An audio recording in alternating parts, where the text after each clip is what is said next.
You obtained the little wheat stand that could travel freely between the end of the world and reality. Originally, you thought you would be torn to pieces by countless zombies, but the little wheat stand has features of absolute defense. So you sell instant noodles, mineral water and ham at high prices in the apocalyptic wasteland of crisis. You will build a business empire that belongs to you. At this moment, you are holding a warm phone, listening to your girlfriend coldly say, "Honey, let's break up." It turns out that not only have you changed jobs 3 times in 3 years since graduating, but you haven't even saved a single cent.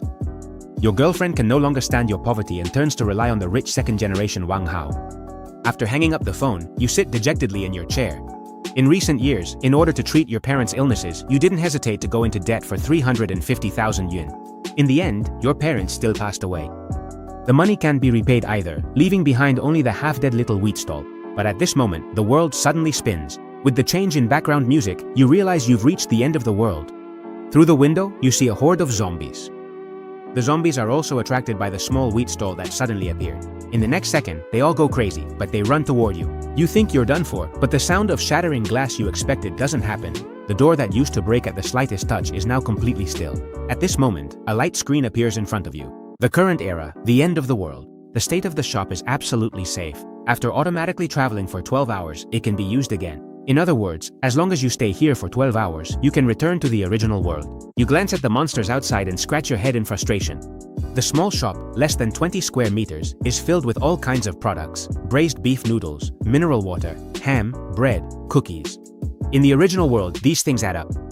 They aren't worth much money either. But what if they're here? An idea emerged from deep within your mind. The most precious things in the post-apocalyptic world are not gold or diamonds, but food and clean water. You run a few steps toward the shelf and grab a very ordinary bottle of mineral water. This bottle of water sells for 2 yuan in the original world. How much is it worth in this zombie-infested world?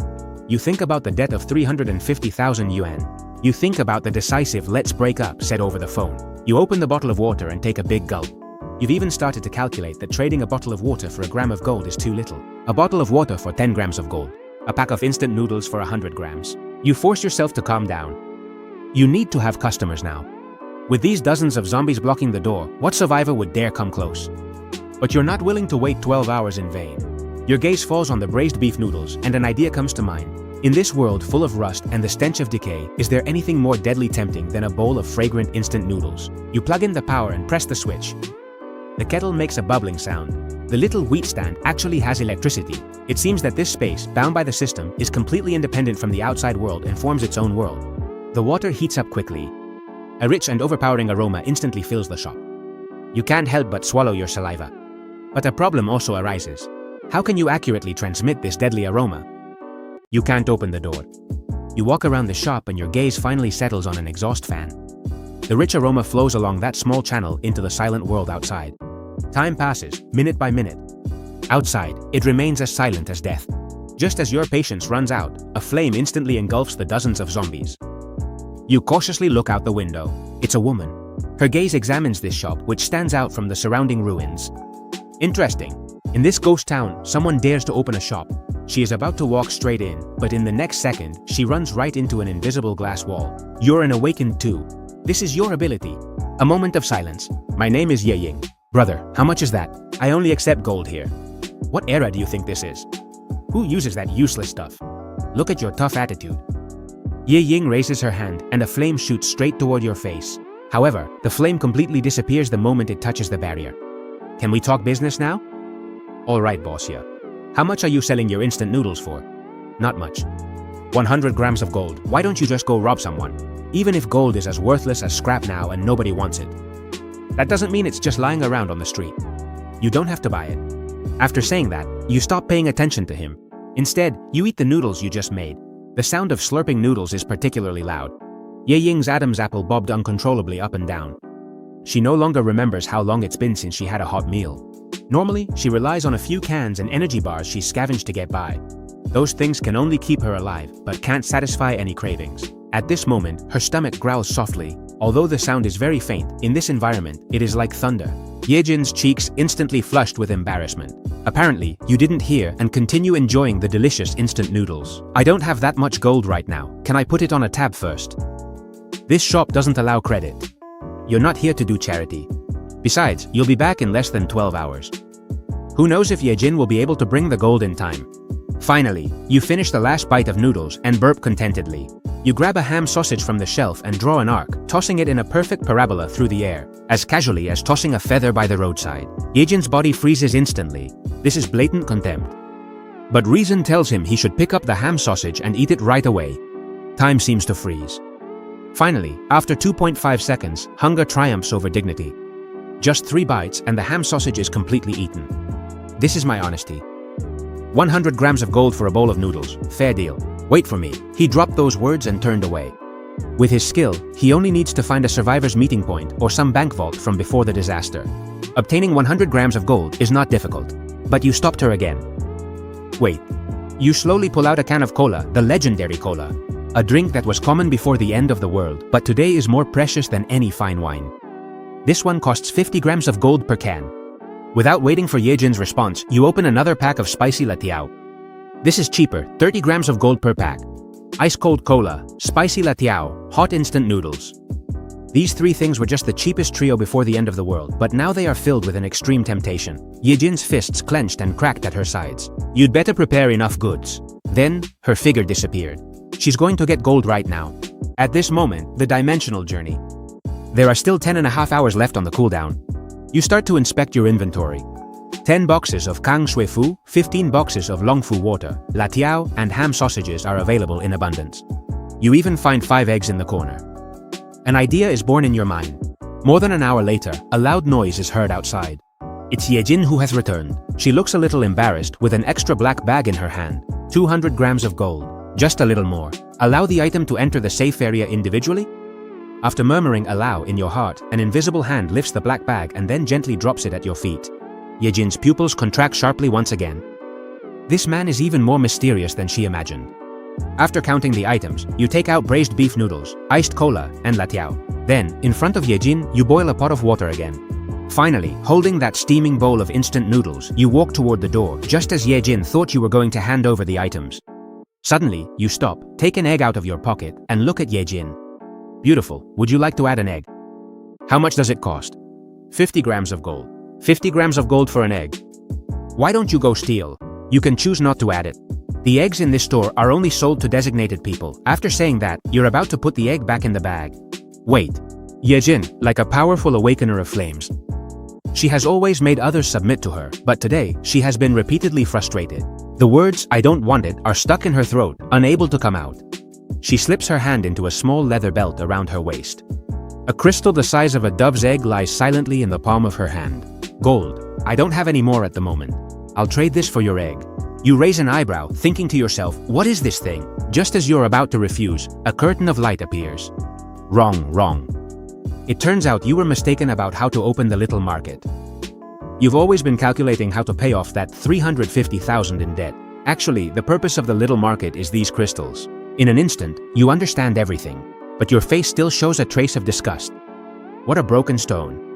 It looks strangely disgusting. This is the golden box inside a zombie's brain. It's a necessity for the cultivation of awakeners. Gold isn't even worthy of polishing its shoes.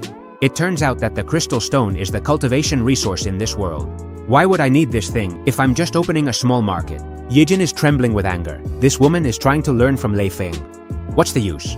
Yejin is trembling with anger. This man is not only stubborn, but also blind.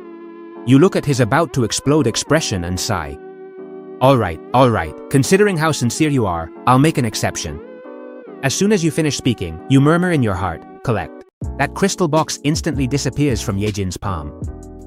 Without even looking at it, you casually slip the crystal box into your pocket. Then, you hand Yejin the supreme instant noodles with deluxe egg, along with cola and latiao. She picks up the fork and eats in big, fierce bites, not even leaving the scallions at the bottom of the bowl. Then she opens the cola and drinks it in one gulp. She eats the latiao one by one. Throughout the whole process, you just watch in silence. I'll be back. Yejin dropped these words. She turned around and merged into the darkness at the corner of the street. After Yejin left, you take out the crystal box. It comes from killing a zombie. The crystal box can break the human genetic lock. Using it may result in the chance of becoming an awakened. If absorption fails, it will decompose into basic particles on the spot. The success rate is less than 1%. Your hand trembles. You almost dropped the crystal box. What the heck? The success rate is less than 1%. This isn't an opportunity. It's clearly a one-way ticket to hell. However, the small market displays a message. Within the store's range, the host will be immune to any form of damage, including but not limited to physical harm, energy impact, mental contamination, and genetic collapse. You look again at the crystal box in your hand. For you, this is zero risk and high reward. How do you use it? Swallow it directly. This thing doesn't look edible. Recalling the scene where Yejin creates flames out of thin air. You swallow it directly. In the next second, intense pain floods your entire body. Your whole body curls up like a shrimp. Time passes, minute by minute. The intense pain finally subsides. Instead, your essence and body are filled with power. Is this what it means to be awakened? What terrifying strength! You imitate Yejin's pose, fire. However, not even a spark appears at your fingertips. Damn it, I failed to awaken. You get angrier and angrier. You punch a nearby shelf. Suddenly the shelf and all the snacks on it disappear. Your consciousness connects to another space. In that space is the shelf that disappeared. You try to reach out your hand, and the shelf that disappeared returns to its original position. At that moment, the system sends a notification. Awakened little fire has awakened. Personal circular storage, capable of isolating space-time, accessible by the mind. Current capacity, 1 cubic meter. As you put the wax stick in and take it out, in and out, you gradually sink into contemplation. Gold can only solve the debt crisis, and the golden box is the true dimensional portal. There are still 9 hours left until the cooldown period. You must accumulate more golden boxes before leaving. The smell of a pack of instant noodles attracted Yejin. What if we amplify this smell 10 or 20 times? So you directly take out a large pot and prepare 20 packs of instant noodles. Finally, you turn the range hood onto its maximum setting. This is your Buddha jumps over the wall of the apocalypse. 3 blocks away, inside an abandoned building, a young man is curled up in a corner. A man with a scar is cleaning a weapon. A man with glasses says worriedly, "Brother Tiger, Xiao Lu's wound has gotten worse. If we don't find the medicine, I'm afraid." The man with the scar, called Brother Tiger, nods. The food in this area ran out a long time ago. Medicine is a luxury. But just at this moment, an aroma drifts in. "Brother Tiger, someone is cooking noodles outside." Li Ju tells him that this is definitely a trap. In the apocalypse, the person who dares to cook openly is not crazy, but a hunter with absolute strength. But the body, already tormented by hunger, lets out growls. Find him. Eat him. The man with glasses also becomes anxious. "Brother Tiger, we don't have much time. If we get there late, there won't even be any soup left." Brother Tiger knows this better than anyone. If this goes on, the 3 of them will starve to death sooner or later. Finally, a flash of cruelty appears in his eyes. "Let's go!" They cross street after street and see a small wheat shop. All they see is a giant pot from a street vendor at the door. In the pot there are instant noodles and sausages, and you are calmly leaning against the doorframe. A trap, definitely a trap. The 3 of their Adam's apples bob up and down, but they don't dare take a step forward. Just at that moment, he sees a man lurking behind an abandoned vehicle on the other side. The other side also notices Brother Tiger's group. The alliance makes a gesture for silence. Brother Tiger calms down and soon discovers more people lurking. There's a gun barrel at the window on the second floor to the left. There's a metallic glint behind the pile of trash in the alley to the right. At least 40 or 50 people have been drawn by the smell, just like them. Of course, you, inside the shop, know that there are a lot of people gathered around. "Friends, aren't you hungry after watching for so long?" Your voice isn't loud, but it reaches the ears of everyone lurking around. However, there is no response. You take a piece of sausage from the pot and put it in your mouth. Opening a business brings harmony and prosperity. Here I have noodles, water, and sausages. A generous amount and satisfaction guaranteed. The man behind the abandoned vehicle finally can't help but speak up. "How do you sell? Gold or golden boxes?" Everyone is a little surprised. The golden boxes can be understood as an absolute hard currency, but in the apocalypse, gold is not as valuable as a steel plate. At that moment, an angry roar comes from behind the pile of trash. "Damn it, he's messing with us. This brat has no intention of trading at all. Let's finish him off together. We'll split what's in the pot equally." As soon as these words are spoken, the atmosphere at the scene becomes even stranger. Everyone is thinking quickly, but you keep eating noodles without even looking up. They can try if they want, but I'll warn you in advance, anyone who acts will lose their right to trade. They'll only be able to watch others eat noodles and drink soup. The man behind the pile of trash can't take it anymore. "Damn it, I don't believe in this nonsense." They see him pull out a shotgun. Behind him, 2 men appear, one with a machete and the other with a steel pipe. Everyone is waiting. Waiting for a scapegoat to test your strength. The man pulls the trigger without hesitation. However, the bullet, just 2.5 meters from the small wheat shop, hits an invisible wall. From beginning to end, you don't even frown. You even take another sausage and put it in your mouth. The entire square falls into a strange, deadly stillness. His two companions with machetes and steel pipes are also left standing there, mouths agape. At that very moment, the man behind the abandoned vehicle seems to understand something. Since physical attacks are ineffective, what about non-physical attacks? An invisible wave condenses in the palm of his hand. An invisible mental force, unseen to the naked eye, targets you. This is his ability, mental piercing. But this mental discharge, upon touching the little wheat shop, doesn't even manage to cause a ripple. At this point, everyone understands. You inside the little shop are invincible. Brother Tiger's back is already completely soaked in cold sweat. He is immensely grateful that he didn't act impulsively a moment ago. Finally, you finish eating the noodles in your mouth. You turn your gaze to the man behind the pile of trash. I just said that anyone who acts will lose their right to trade. Is there anyone else who wants to try now? The surroundings fall into a deathly silence once again. When this stifling atmosphere is about to drive people crazy, a rhythmic sound of high heels approaches from the distance. Everyone looks at the owner of that sound. It's Yejin. Brother Tiger recognizes this woman. Or rather, in these ruins, any survivor who has lived a little longer does. Everyone has heard of the name Yejin, one of the top awakened who wields fire as her weapon. How could she appear here? The commotion you've caused is no small matter. There are always people who don't believe in evil. I advise you to keep those thoughts you shouldn't have to yourself. Let's not even talk about the junk in your hands. Even I can't damage this shop at all. The entire square fell silent again. Brother Tiger took a deep breath and stepped out from the crowd. He extended his hands to show that he had nothing. The stalkers from the other corners also appeared one after another. Yejin ignored the others and took out a few items from her belt. 3 yellow gold ingots, each weighing 100 grams. I want biscuits, canned food, and water. All foods that are easy to transport and store. For a first-rate hunter, those ready-to-eat industrial foods are a more rational choice. You like doing business with smart people. He quickly took out compressed biscuits, canned luncheon meat, and bottled water. A transaction was easily completed in front of everyone. Yejin took the food, turned around, and disappeared into the darkness. All eyes turned back to you. This time, there are no more tests or murderous intentions, only the purest longing. Now it's their turn. They've already understood the rules, right? Gold or boxes of gold in exchange for food, of course. The man guarding the door couldn't take it anymore. Crying, he crawled over to you. Boss, I was wrong. I really was wrong. Please, give me a bite to eat. Just a little soup. His two companions behind him also knelt down and begged together. The survivors nearby didn't feel any compassion. They were just glad they hadn't acted impulsively a moment ago. I said that those who attack will lose their rights. After saying that, you stopped paying attention to them and turned your gaze to everyone present. Does anyone else want to trade? Brother Tiger took out a gold box and presented it to you with a thought in his mind. The gold box fell into your pocket. You didn't say much, but turned around and took out 3 large bowls filled with noodles and sausages. Brother Tiger held that bowl of noodles, feeling a warmth he hadn't felt in a long time. The 3 of them immediately buried their faces in the bowls, eating ravenously, having been the first to try their luck. The people in the back could no longer hold themselves back. Boss, I'll trade too. I have a gold box. The man who attacked you earlier also approached you. He silently took out 2 gold boxes, not daring to look you in the face. You accepted them without expression. You also gave him a bowl.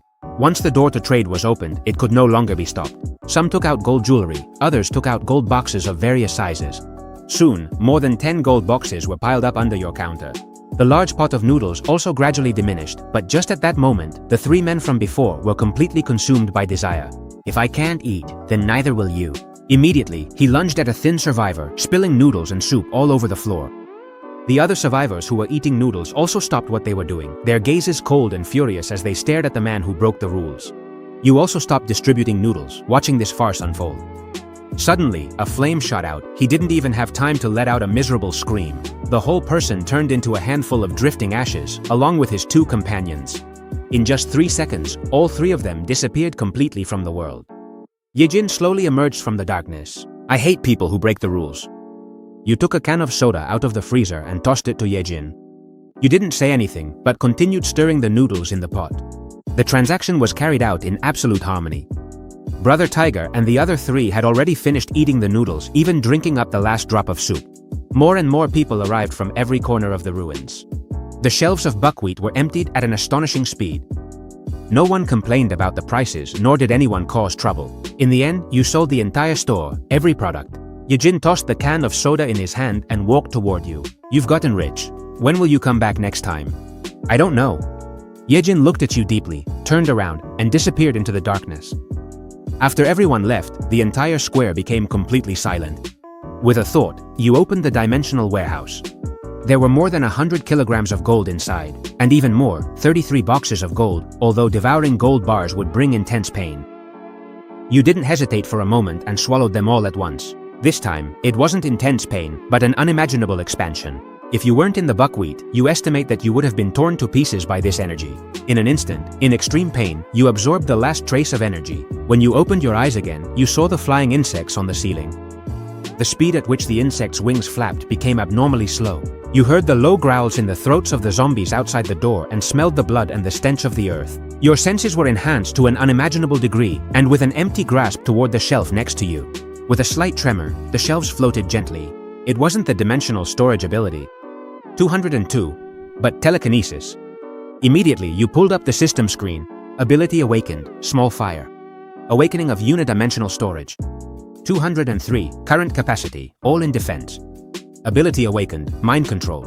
Can control objects within 50 kilometers. 204. It turns out you awakened a second ability. In the remaining time, calmly wait for the countdown to end. 205. With the sensation of distortion returning, you went back to your original world. The stench of rust and decay disappeared. 206. Instead, there was a fresh scent of earth mixed with grass. The dimensional journey was completed. 207. Current world, Earth. 12 hours remain until the next journey.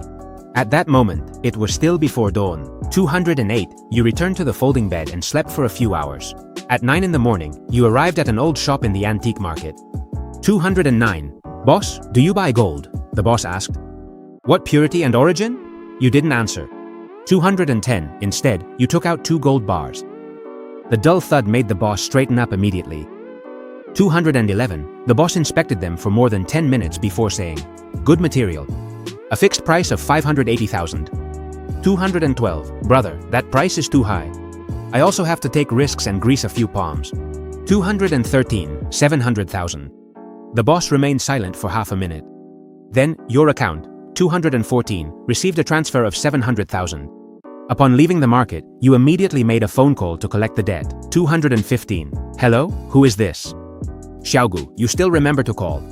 216. What, did you get the money together? That's right, the abandoned cement factory number 3 in Chenxi.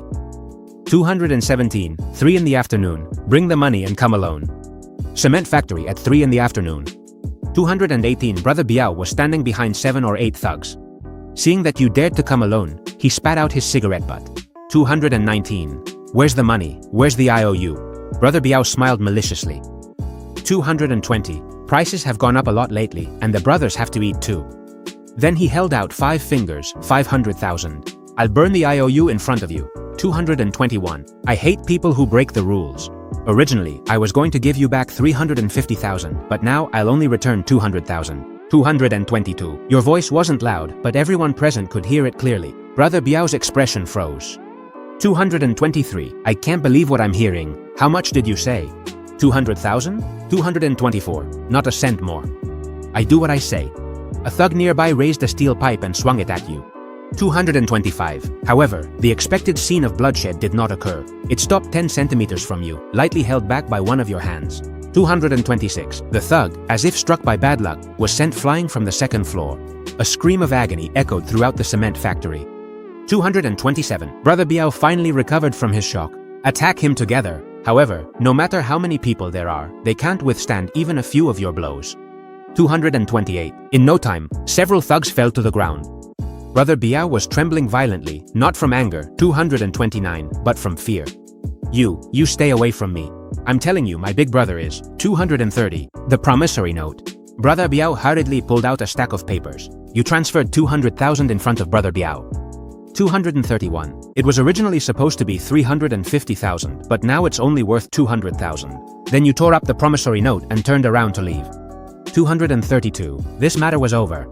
You have more important things to do. You went to a used car market. 233. In no time, you drove a used van to the largest wholesale food market in the city. You entered the wholesale supermarket without waiting for the employee to speak. 234. And you said, hello, I want 200 boxes of instant noodles and 100 boxes of ham. 235. 200 boxes of compressed biscuits, 100 boxes of canned meat, and 500 kilos of mineral water. 236. Although surprised by the size of the purchase, he quickly prepared the products for you. Why worry so much? 237. He who pays, calls the shots. It took you a whole day to get all the goods out. There are 2 hours left until the dimensional journey. 238. Yesterday was the first transaction. Much of the gold was temporarily collected in the ruins. To maximize profits, you have to sell wholesale. 239. Cooperate with several outposts so they can collect gold. Feeling the power within your body, 240, made you feel a sense of alienation from the past. In the remaining 2 hours, you plan to eat something nice to say goodbye to your old self. 241. So you drove to the most luxurious restaurant in the city. Compared to the luxury cars at the entrance, your van looked out of place. 242. Even the valet thought you had come to steal a parking spot. Sir, here we... But you just took out a gold nugget the size of a bean and handed it to him. 243. Park the car properly. If you don't park it right, I'll break your legs. Where's the gold nugget? 244. The heavy texture made the valet freeze completely. You didn't look back at him. 245. Instead, you walked straight into the restaurant. The soft lighting and elegantly dressed guests made everything seem so refined and serene. 246. It was a world completely opposite to the previous apocalypse. Just as you were looking at the menu, a girl's voice came from not too far away. 247. The source of the voice was your ex-girlfriend Zhang Qian. The man beside her was the wealthy Wang Hao. Wang Hao was stunned for a moment. 248. Then he put his arm around Zhang Qian's waist and walked toward you. Isn't this Xiaogu? Why didn't you open your Xiaomai stall and instead come here to wash dishes? 249. A steak here costs 3,800. Your monthly salary isn't even enough for a single bite. It's too noisy. 250. Have their head chef prepare it. That's what he's best at. Otherwise, telekinesis. You immediately summon the system screen. Ability awakening, small spark awakening, character, storage. The current capacity is normal. Awakened ability, telekinetic control. You can control objects in the air up to 50 kilometers away. You even awakened a second ability. In the remaining time, you quietly wait for the countdown to end. When the feeling of distortion returned, you went back to your original world. The strange smell of rust and decay disappeared.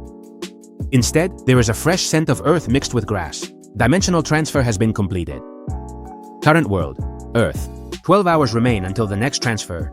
At this moment, it is still before dawn. You returned to the folding bed and slept for a few hours. At 9 in the morning, you arrived at an old shop in the antique market. Boss, do you buy gold? The boss asks, what purity is it, and where does it come from? You didn't answer. Instead, you took out 2 gold bars. The dull thud of their impact made the boss immediately sit up straight. The boss inspected them for more than 10 minutes before looking at you. Good material. Fixed price, 580,000. Brother, that price is too high. I also have to take risks here, and I have to pay bribes. 700,000. The boss was silent for a full half minute. Then, your account received a transfer of 700,000. As you left the market, you immediately dialed the debt collection phone number. Hello, who is this? Xiaogu, so you still know how to call. What's up? Have you gathered enough money? That's right, the abandoned cement factory number 3 in Chenchi. At 3 in the afternoon, bring the money by yourself. At 3 in the afternoon, the cement factory. Brother Biao had 7 or 8 young men behind him. Seeing that you dared to come alone, he spat out the butt of his cigarette. Where's the money? Where are the promissory notes? Brother Biao smiled with his lips stretched wide. Prices have gone up a lot recently, and the brothers need to eat too. Then he held out 5 fingers, 500,000. I'll burn the promissory notes in front of you. You hate people who break the rules. I originally wanted to give you back 350,000, but now I'll only return 200,000. Your voice wasn't loud, but everyone present could hear it clearly. Brother Biao's expression froze. He couldn't believe what he heard. How much did you say? 200,000. Not a cent more. I keep my word. A young man picked up a steel pipe and smashed it down. However, the expected scene of blood spilling from a head did not appear. It stopped 10 centimeters from you, lightly held back by one of your hands. Gently, as if kissed by good luck, it flew 2 li away. A painful scream echoed throughout the cement factory. Finally, Biao Ge reacted to the commotion and everyone rushed together to attack you. But no matter how many people there were, they couldn't withstand your several phone calls. In no time, several thugs arrived, and Biao Ge was trembling uncontrollably, not from anger, but from fear. You stay away from me. I'm telling you, my big brother is... IOUs. Biao Ge hurriedly pulled out a stack of papers. You won 200,000 in front of Biao Ge. Originally, it was supposed to be 350,000, but now it's only worth 200,000. Then you tore up the IOU and left. This matter has come to an end. You have more important things to do. You arrive at the used car market. Soon after, you drive a second-hand van to the largest wholesale food market in the city. You enter the wholesale supermarket without waiting for the employee to speak. Then you said, "Hello, I want 200 boxes of instant noodles, 100 boxes of ham sausages, 200 boxes of compressed biscuits, 100 boxes of canned meat, and 500 gin of mineral water." Although surprised by the size of the order, they quickly prepared the goods for you. Why worry so much? The one who pays is the boss. It took you an entire day to move out all the goods. There are 2 hours left until the dimensional journey. Yesterday was the first transaction. Most of the gold was temporarily collected in the ruins. To maximize profits, you need to increase the volume. Cooperate with several bases so they can collect gold. Feel the power in your body. It makes you feel a sense of alienation from the past. In the remaining 2 hours, you plan to eat something nice to say goodbye to your old self. So you drive to the most luxurious restaurant in the city. Compared to the luxury cars at the entrance, your van looks out of place. Even the valet thought you were just there to take up a parking spot. "Sir, here we..." But you simply took out a gold nugget the size of a bean and handed it over. "Park the car properly.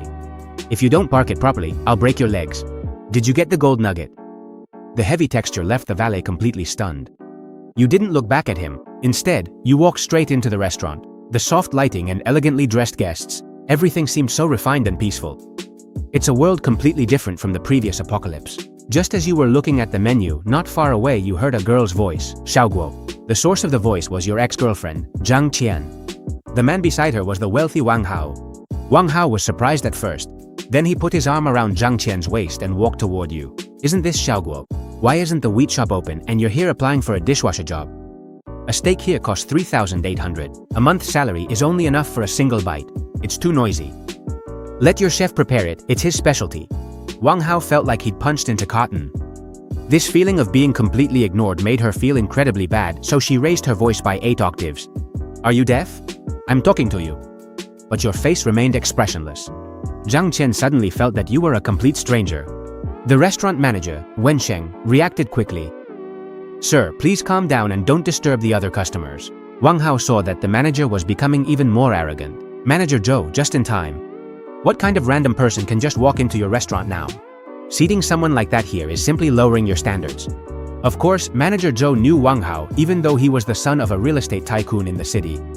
But he noticed your unusual calm, so he politely said, "Mr. Wang, our restaurant treats all customers equally. He has a horse bathed in gold." Manager Zhou immediately bowed 90 degrees to you. "Mr. Xiaoguo, please accept my deepest apologies. It's just that our reception was not the best, affecting your dining experience." He immediately had a new waiter take you to a private room. At no point did you look directly at Wang Hao. Wang Hao still wanted to say something, but was interrupted by Manager Zhou. "Mr. Wang, please stop making a scene immediately, or I will be forced to call security to escort you and this lady out of the premises." Several exquisite dishes were served in the private room. Before, you didn't even have the right to eat them, but now, after tasting them, you realize they're nothing special. After the meal, you returned to the little wheat shop. At this moment, there were 150 seconds left until the next trip. Once the time was up, the hustle and bustle of the city quickly vanished, replaced by apocalyptic desolation. The 12-hour waiting time for travel was also reduced to 11 hours. You suppose that as the number of trips increases, you'll be able to travel back and forth between the apocalyptic world and the real world without limit. You feel that there are many lines of sight focused on you. The previous survivors have already spread the news about the mysterious little wheat shop to several settlements. Those who are coming now are no longer scattered soldiers, but scouts from organizations. After about 10 minutes, a man approached the little wheat shop. The man, with a rifle slung over his shoulder, stopped in front of you. "My name is Zheji. I represent the Panxi settlement and I want to talk to you." "What do you want to talk about?" "Our settlement needs a lot of supplies, food, water, medicine. We need weapons and ammunition." "I don't sell weapons." Zheji's face showed no disappointment. He seemed to have anticipated this answer. He took a gold ingot out of his pocket and placed it on the table. "This is a deposit. We want to establish a long-term cooperative relationship and hope for a special price. My prices are the same for everyone." At that moment, some subtle fluctuations appeared in the shadow behind him. Zheji raised his hand in a reassuring gesture. "We are very sincere." You didn't say anything. Instead, you grabbed a can of meat from the shelf in the empty space and it floated slowly to the counter. Zheji's pupil contracted violently. Telekinesis. Before coming, Zichi thought your backing was the impenetrable rift, but he didn't expect that you yourself were a powerful awakened one. 1 gold ingot per box. We need an exact amount. We need to know how much merchandise you have in total. This was also the purpose of their visit. You coughed lightly and snapped your fingers. A mountain of bottled water appeared out of nowhere on the ground. This scene left Ziji's mind blank for 2.5 seconds. Is this enough? If it's not enough, you snapped your fingers again and another mountain of compressed biscuits appeared. Ziji's Adam's apple bobbed up and down. This man not only possesses telekinesis but also spatial powers. How do we calculate the price? I already said 1 gold bar per box. We want everything, but it will take time to prepare. Gold can be exchanged for individual items on the shelves. If you want to buy in bulk, you need to pay with another type of currency. Nuclear crystals. They can't be used for trading. They are the source of the awakened one's power. They are the foundation of the settlement's existence. That's your problem, not mine. As soon as you finished speaking, the 2 small mountains vanished into thin air. The control of this transaction has always been in your hands. If Zieji doesn't agree to the exchange, other settlements will choose to accept it. Bansi will one day be unable to hold on any longer and will completely dissolve. We need a specific exchange rate. 100 gold ingots plus nuclear crystals for water. As for the biscuits, the price is doubled. Zieji's fist clenched tightly at his side. This isn't just asking for an exorbitant price, this is outright robbery. Ziji took a deep breath, forcing himself to calm down. I need to go back and report to the leader. This gold ingot will be your fee for asking for directions. You nodded and took the gold ingot. Ziju said nothing and slowly retreated into the darkness. You returned to the counter and leisurely wiped down a counter that was already spotless. After another 10 minutes, 3 figures emerged. It was a middle-aged man with glasses. 2 soldiers followed him. Hello, boss. My name is G. They call me Professor G. I come from the lighthouse shelter. You said nothing and just stared at the other person. From an economic perspective, your current model can't be sustained for long. Once a settlement loses a large number of nuclear crystals, it will inevitably collapse. So, who will you sell your products to then? The nuclear crystals that remain now are worth even more. The smile on Professor G's face froze completely. You don't care about any system, any future, because the power to set prices is solely in your hands. At that moment, Ye Ying stepped out of the darkness. A nuclear crystal fell in front of your counter. Without saying a word, you took out a box of self-heating rice, a can of beef, and 2 bottles of mineral water. Ye Ying took the items, turned around, and left. The entire process was completed in silence. My so-called rational analysis has turned into a big joke. 100 gold bars plus 10 more gin. We can trade that pile of water, but you'll have to add more money. Your nonsense has made me waste 3 minutes, so now it's 15 gin. We can make the trade. The man in front of us may not be the strongest awakened one in the wasteland, but his weed is an unbeatable field. Professor G took a military communicator out of his pocket and brought 100 gold bars and 15 gin in about 20 minutes. The roar of vehicle engines could be heard from a distance. 2 metal boxes were placed in front of you. 1 box was filled with gold bars. 1 box contained 15 gin. You also threw boxes of water outside the line. After the deal was completed, several figures slowly appeared in the darkness. Scorpio has returned. He is followed by a team of 20 people. Both sides instinctively pointed their weapons at each other. We have brought what you wanted. Several boxes were opened. Not only were there gold bars, but also 20 gin, 10 more than you asked for. Scorpio showed his attitude with the most direct action. Professor G's face turned worse than a dead man's. Take another look and they're still robbing you of your money. You wave your hand and take out a pile of compressed biscuits and several boxes of canned meat from the dimensional storage. Give these to them so they can take them away. Scorpio's breathing quickened for a moment. He made the right bet. He immediately gave you a deep bow and then looked at Professor G. We came to trade. I don't want to cause unnecessary trouble, but if Lighthouse wants to do something here, we'll see it through to the end. After he finished speaking, the weapons behind Scorpio were cocked in unison. The people from Lighthouse muttered a few words through gritted teeth. Let's go. You watch all of this in silence. It's very interesting. One is Lighthouse, based on technology and knowledge. The other is Pansy, who values strength and discipline. After Lighthouse left, Scorpio bowed to you again and then quickly withdrew. With these 2 transactions, you have earned another 100 kilograms of gold. It didn't last long. This time, 3 convoys came from different directions. The roar of zombies came from all directions. The 3 factions gave orders almost simultaneously. Prepare for battle. On one side, there is the rapid fire of heavy machine guns and assault rifles, and on the other, fireballs and ice cones unleashed by the awakened. After the last zombie was shot in the head, the square temporarily regained its peace once again. Boss, we Tomahawks have something to say. Our arc is also very sincere. Start over there. Get in line. Tomahawk is one of the real controllers of this eastern area. When have they ever lined up? Boss, what do you mean? We came here sincerely and cleared out the zombies outside. You, I said, get in line. If the Tomahawk people don't follow the rules, I won't sell you anything. We, Tomahawk, are in this eastern area. We still have some reputation. Making friends won't do you any harm. I don't care if I have one more friend or one less. Either you follow the rules or you leave. Go get in line. Where would Tomahawk's reputation go? The bald man roared as if he had made up his mind. He waved his hand sharply at his subordinates. Bring the goods. Today, I'll be the first to buy. 2 Tomahawk members stepped forward carrying a heavy metal box. Someone broke the rules. The transaction is over. After saying that, you waved your hand and stored all the supplies in the dimensional warehouse. The entire wheat field was emptied in an instant. The expressions of the 2 factions watching the bald, burly man were filled with roars. I brought you gold and gin to give you face. Don't be shameless. No one dares to disobey Tomahawk when he speaks in the Eastern District. Who do you think you are? I hate the barking of dogs. Open fire. Reduce this shitty shop to ashes. The dense bullets instantly flew toward the wheat field, but all of them were blocked by an invisible shield. Not only will I never sell anything to Tomahawk again, but I'll also use 100 boxes of canned meat to buy your life. All the members of Tomahawk were stunned. They saw you raise your hand, and 100 boxes of canned meat appeared on the ground. Immediately, everyone's attention turned to the bald, burly man. So, you all want to rebel, is that it? I am the 3rd leader of Tomahawk. We, the Ark, accept this bounty. We, the Ark, accept it as well. Are you all going to betray me too? The members of Tomahawk looked at each other. No one dared to confront him. Loyalty in the apocalypse, loyalty is worth the least. Suddenly, a sharp blade stabbed into the chest of the bold, burly man. The person who did it was his deputy. Huh, why? The deputy's face showed no expression. 3rd leader, the brothers have to eat too. Then he turned to look at the wheat field. We've killed the man. This business belongs to us, Tomahawk. I said I won't sell anything to Tomahawk anymore. They killed their 3rd leader with their own hands but gained nothing. If these people are no longer members of Tomahawk, then I simply won't do business with Tomahawk people. As for the others, they're not included here. My name is Bai Lu. I am the supply manager of the Ark Sanctuary. Now, I represent the Ark and formally invite you to join. The Ark also welcomes capable friends.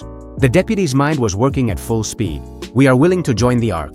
The dozens of people behind him also put down their weapons in unison to show their submission. You leaned on the counter and casually raised your hand. The small mountain made up of 100 cans of meat stopped firmly in front of the deputy. On the other hand, the deputy was also very sensible. He walked over to Bai Lu and said, Manager Bai Lu, thank you for the Ark's protection. These cans, we are willing to offer them as a welcome gift. The people from the Ark looked at him with envy, but they didn't dare have any other ideas. This time, no one dared to object. Bai Lu stood behind the sloped tiles.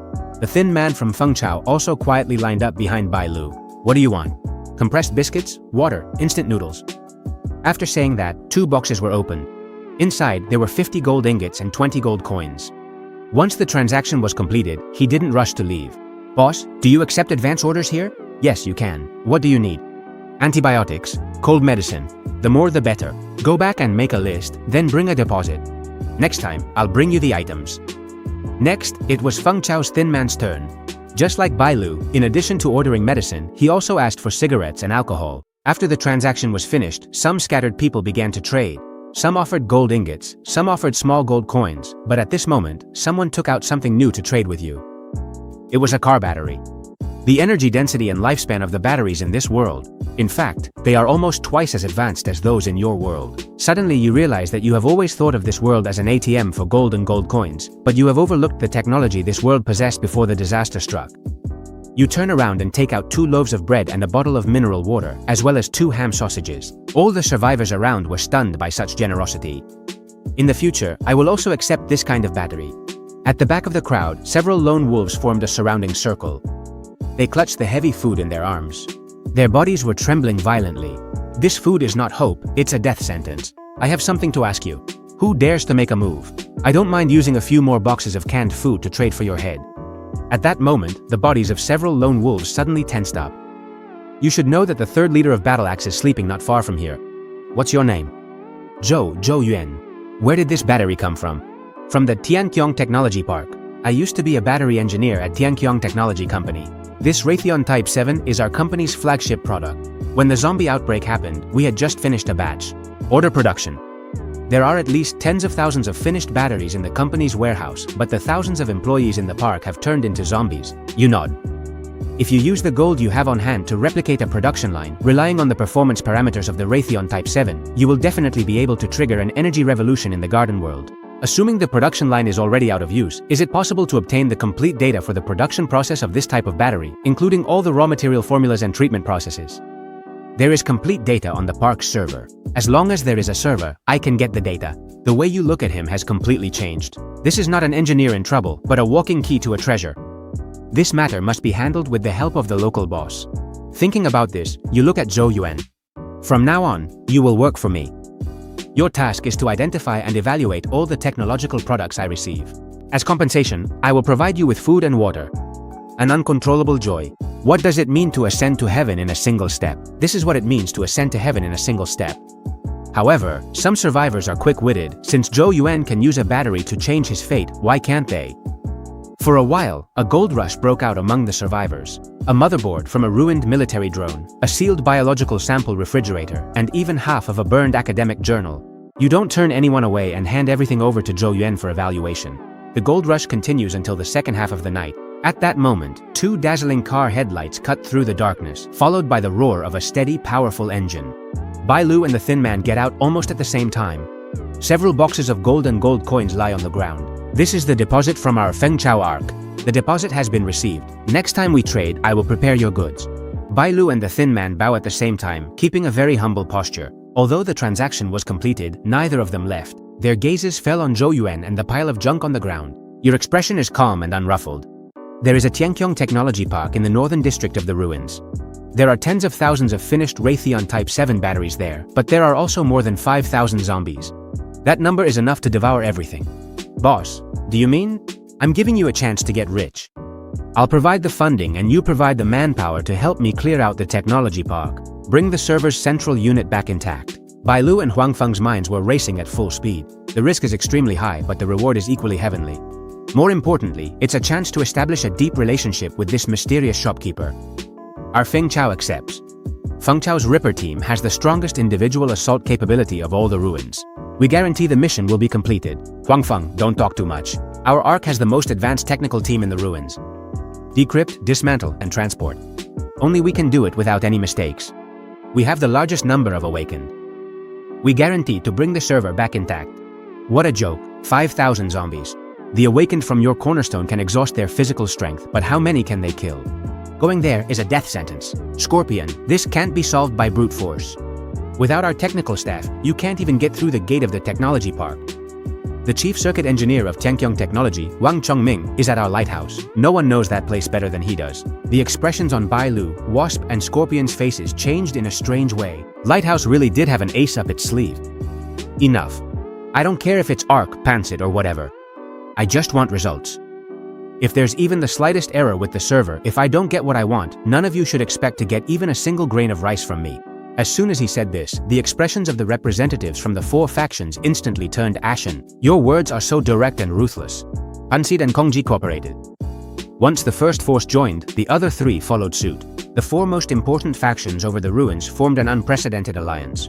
A terrifying army composed of nearly 100 awakened and hundreds of elite soldiers was born in this way. He will go with you. You must not bring him back with even a single hair missing from his head.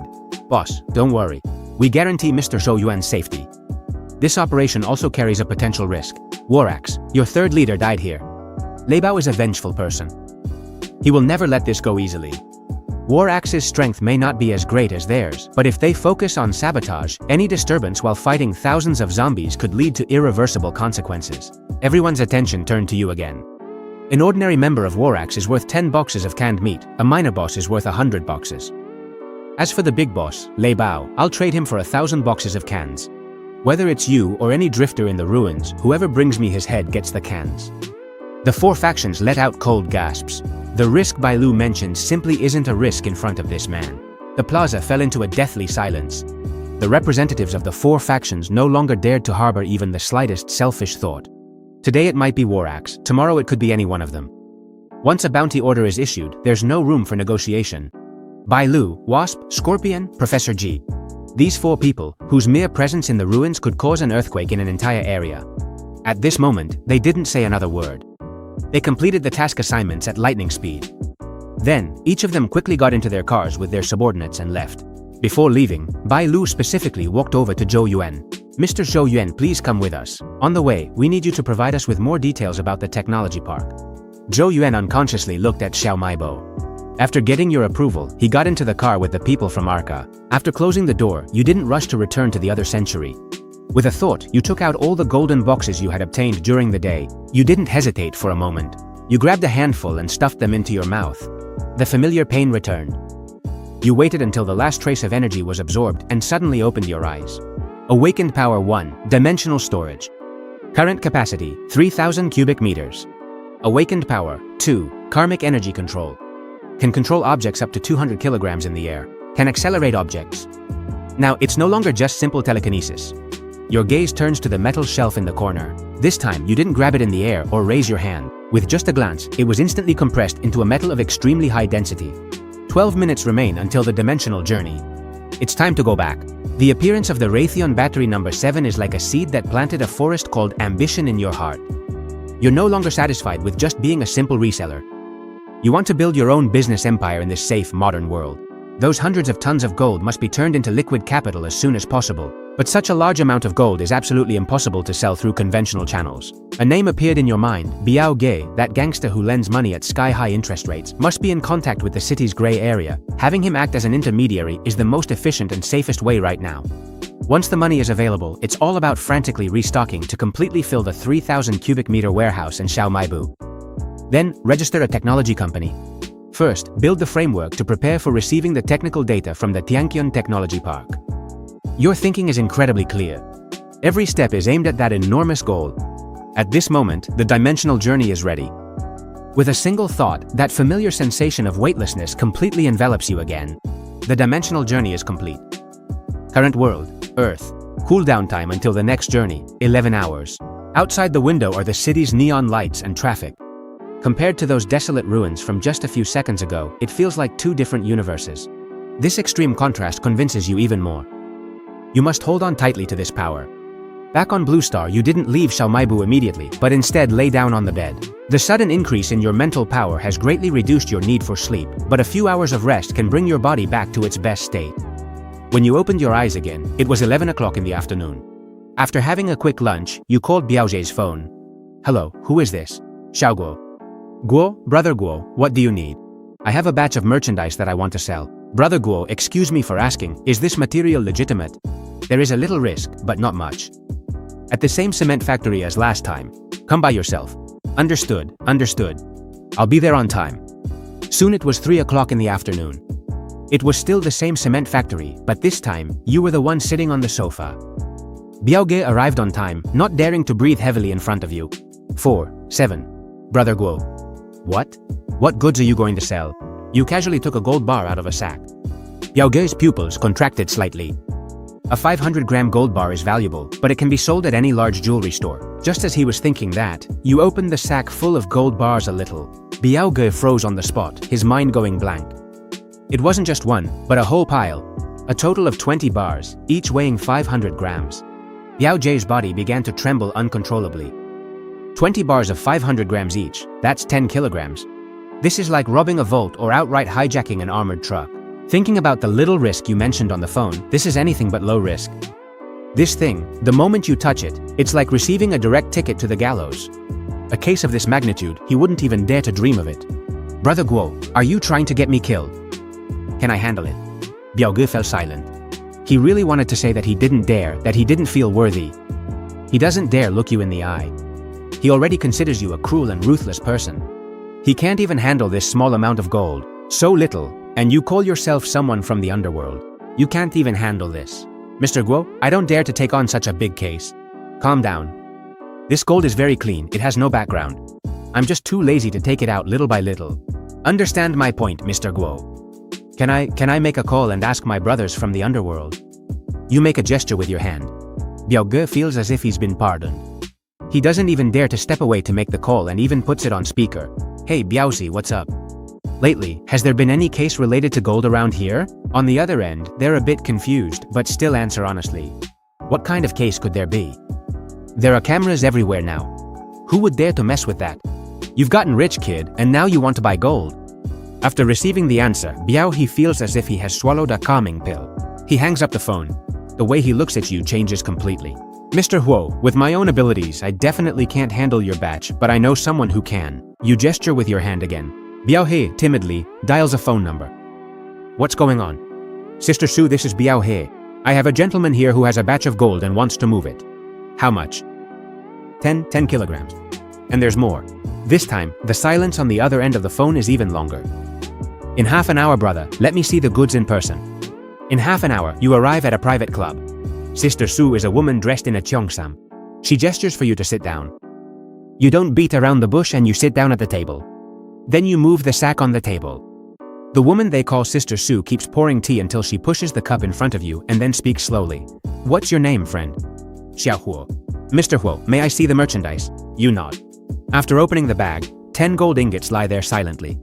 Sister Su has an extremely professional method. After looking at them for quite a while, she says to herself, the color is good, the weight of the gold is also sufficient, they're standard ingots. Finally, she looks up to meet your gaze. Mr. Huo, such a large batch, where does it come from? You take the teacup and take a sip. Mr. Huo, it's not that I don't believe you, it's just that this business has its rules. 10 kilograms is not a small amount. I have to ask clearly. As she speaks, she watches your expression. But you say nothing, you just look at Biao He. Biao He immediately understands. He withdraws in a hurry.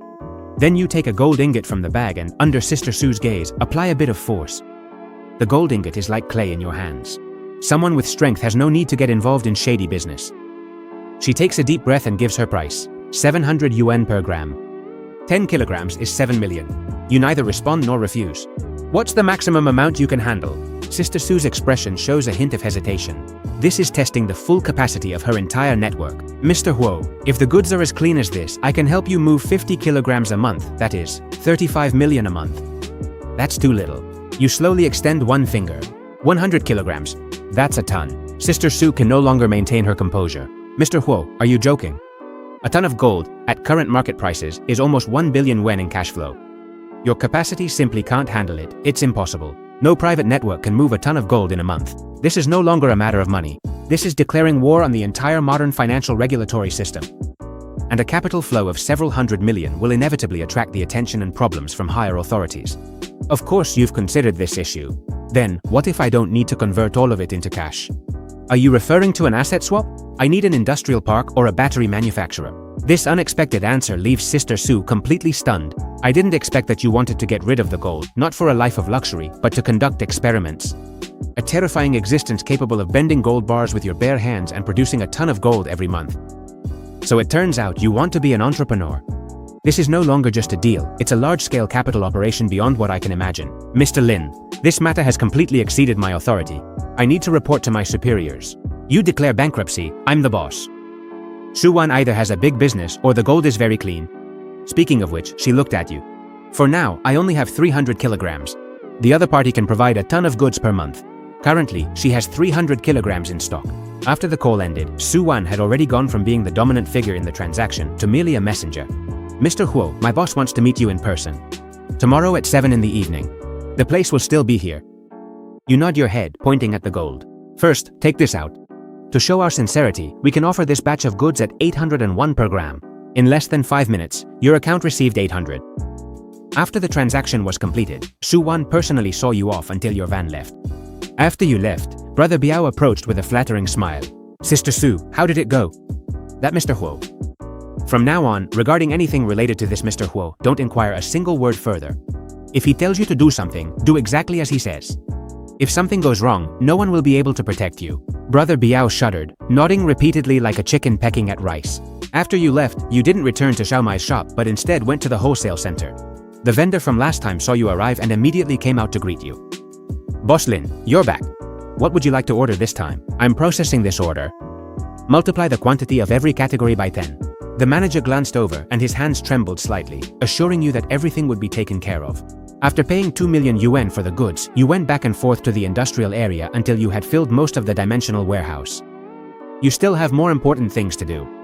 A box of ordinary antibiotics in that ruined world is worth far more than gold. You drive to the city's wholesale medicine street. You don't choose the big shiny stores, but instead enter a small shop in an alley. The middle-aged man in the shop looks at you and asks, "Do you have a prescription or hospital purchase credentials?" "No, then I can't sell it to you." However, you simply take out your phone and open your account balance. A long string of zeros flashes across the man's window. Amoxicillin. I only need iodine, gauze, saline solution. How much do you have? I want everything you have. The man's breathing stopped completely at that moment. What do you want to do with such a large purchase? You just need to answer me whether you'll sell it or not. In the end, he lowered his voice and took a deep breath. The warehouse is in the back, come with me. Half an hour later, your car was filled with boxes of medicine. $1,000,000 changes hands. Next stop, the hardware store. I want 20 diesel generators of this model, solar charging panels and backup batteries. I want them all, wrenches, pliers, welding machines. Yes, don't take it apart. Move it in whole boxes. Finally, the gas station. The regular channels can't fill it up. Fortunately, Brother Biao gave you an address, a private oil depot hidden in the rural urban area. When the boss found out you wanted hundreds of barrels of gasoline and diesel, he almost called you his godfather on the spot. The few million you spent will be returned to you 1,000 times over in another world. At this moment, there are still half an hour left on the CD for the dimensional journey, but you plan to take a break first. After all, it's nighttime when you travel there now. You plan to adjust the timing. It's best if it's daytime when you travel there. Morning arrives.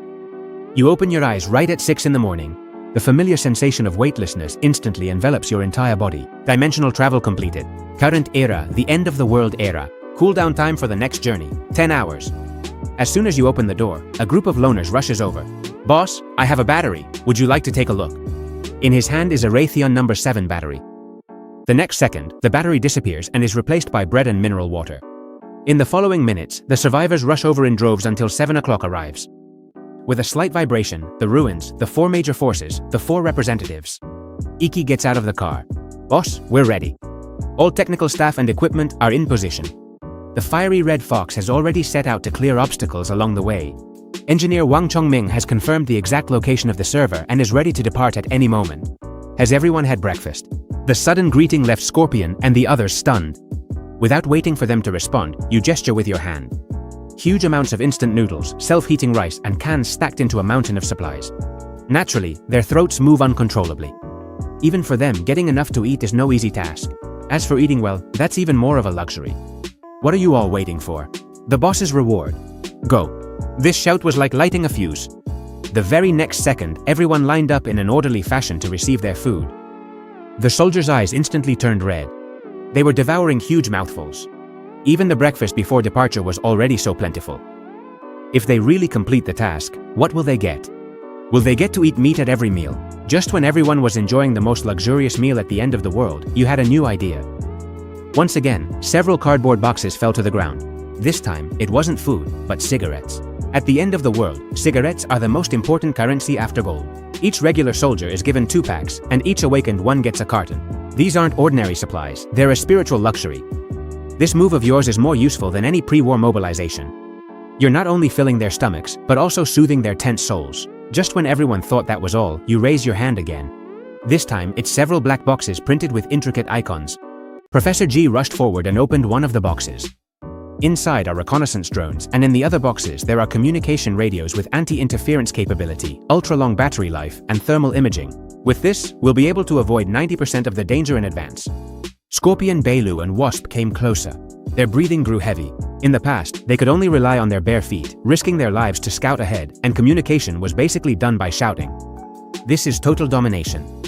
The mental state of all combat personnel, well-fed and satisfied, can be said to be at its peak. Move out. The roar of engines merges into a torrent of steel. The entire ground shakes. The 4 main forces from the ruins advance toward the Tianqiong Technology Park. You can see Pan Shi's heavy trucks leading the way at the front. Along the way, abandoned vehicles. The ARC team occupies the central flank while Bailu observes the surrounding situation with a drone from the vehicle. She calmly coordinates the advance routes of each unit. Feng Chao's motorcycles, led by Wasp, roam both flanks. The lighthouse transport vehicles follow closely behind, protecting Professor G and the technical team, as well as Wang Chong. At this moment, Chiho's voice from Feng Chao comes through the communicator. 500 meters ahead, a small scattered group has been detected, about 30 individuals with no special mutations. Upon hearing this, Bailu quickly gives the order. The second ARC team will go to eliminate them. After the order is given, several off-road vehicles break away from the main team, and then the machine guns mounted on the roofs of the vehicles begin to fire. The dense hail of bullets instantly tears apart the scattered group. The entire process is smooth and without delay. On the other hand, in Littlebury, you are lying on a folding bed, watching the monitor in front of you. The monitor clearly displays the images transmitted by the drone. At this moment, the steel convoy is at the Tianqiong Technology Park. It stops 1 kilometer away. The Tianqiong Technology Park is like a small city surrounded by 5-meter-high alloy walls that stretch along its perimeter, and every 100 meters there is a watchtower flashing with red lights. You can see the combat units quickly dispersing and setting up defenses on site, while Scorpion, Bailu, Wasp and Professor G gather together, looking at the screen with solemn expressions. Bailu zooms in on the structure of the main gate.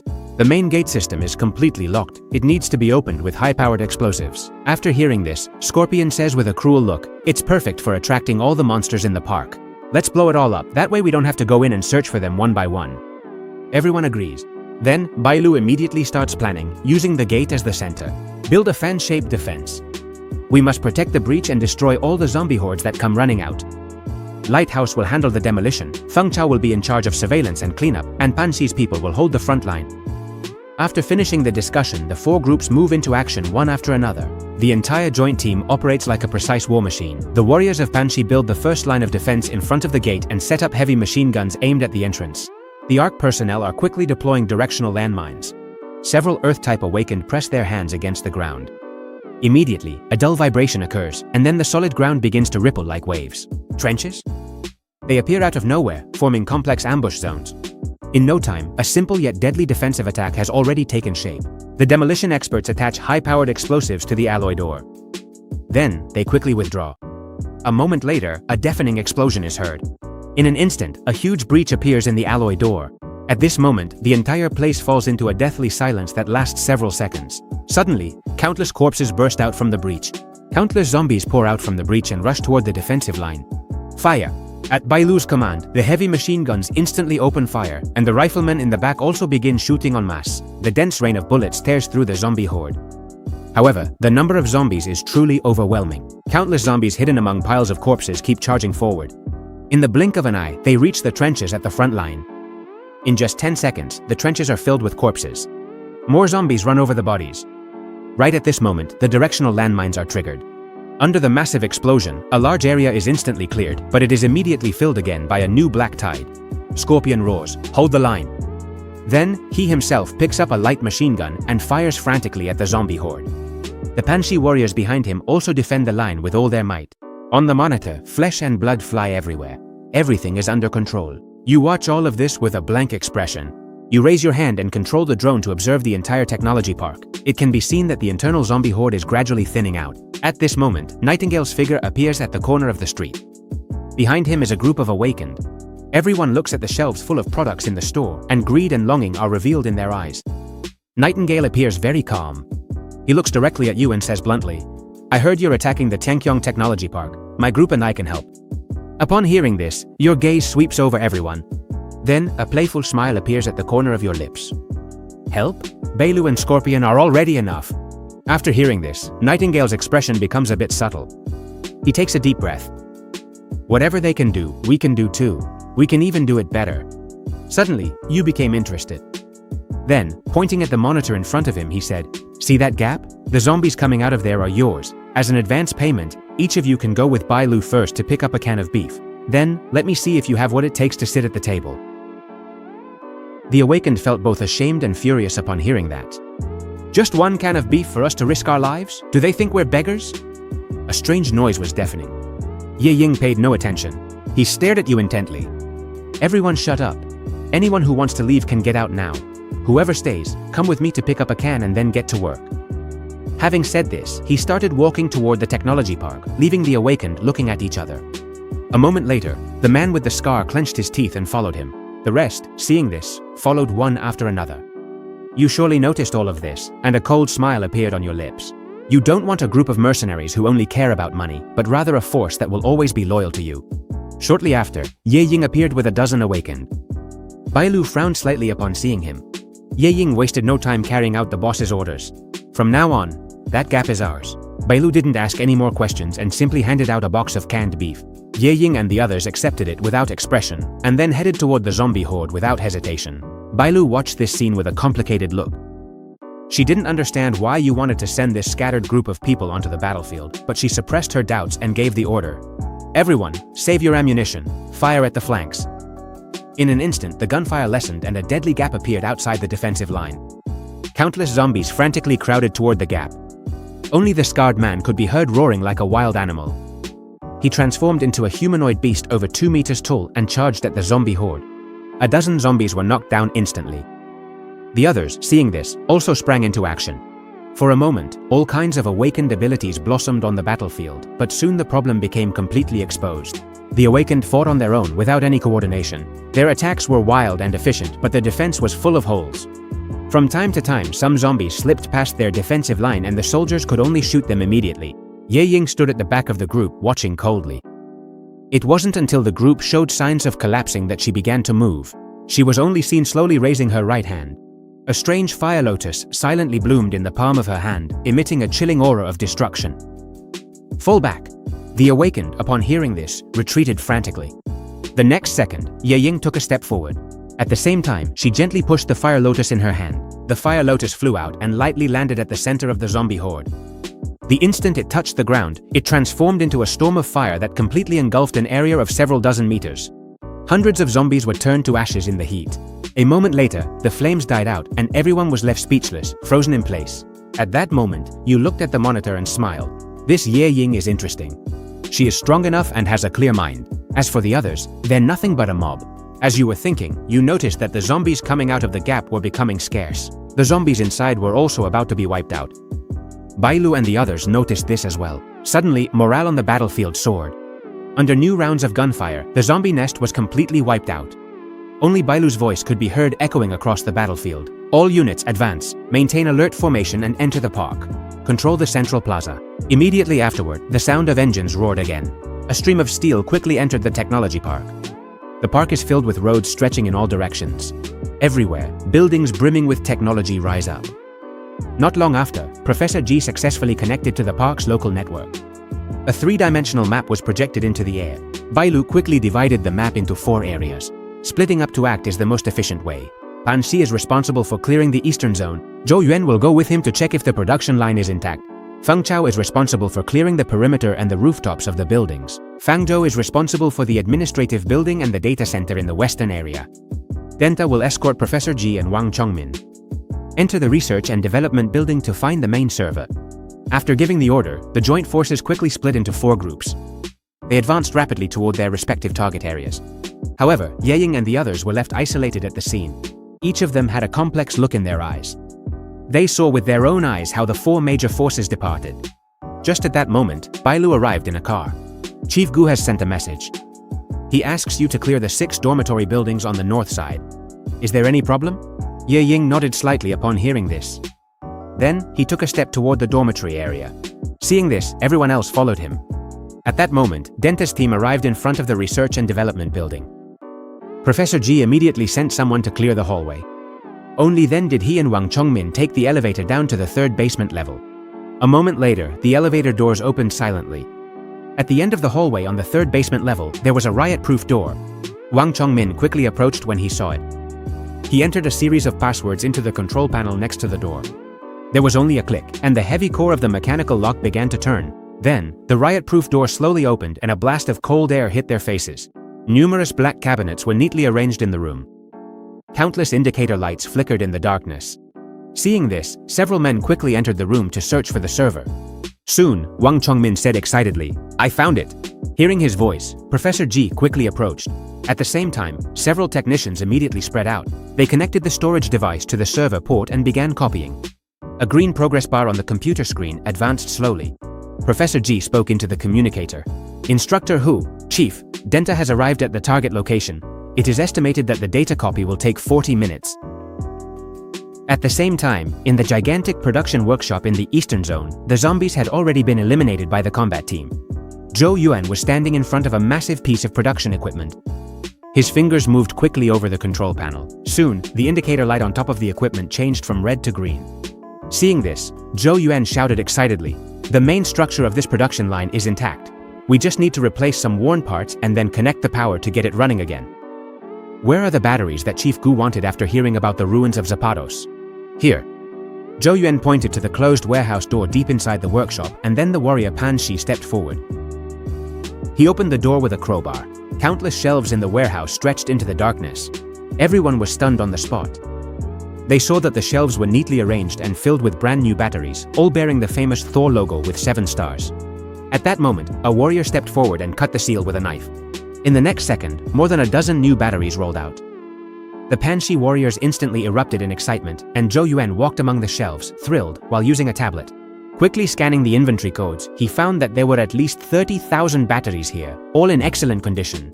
The damage rate does not exceed 5%. Shoes heard an unstoppable ecstasy. If this is brought back, Boss Gu's canned food rewards will probably pile up like mountains. At that moment, Zhou Yuan's voice came again. There is more than one production line here. There are 2 complete production lines. As soon as he finished speaking, Shoes let out a deafening laugh, grabbed a walkie-talkie and reported to Boss Gu. 30,000 intact batteries were found in the warehouse in the Eastern District along with 2 complete production lines. Xiao Maibu, you're still leaning against the folding bed. The communicator was frequently transmitting good news.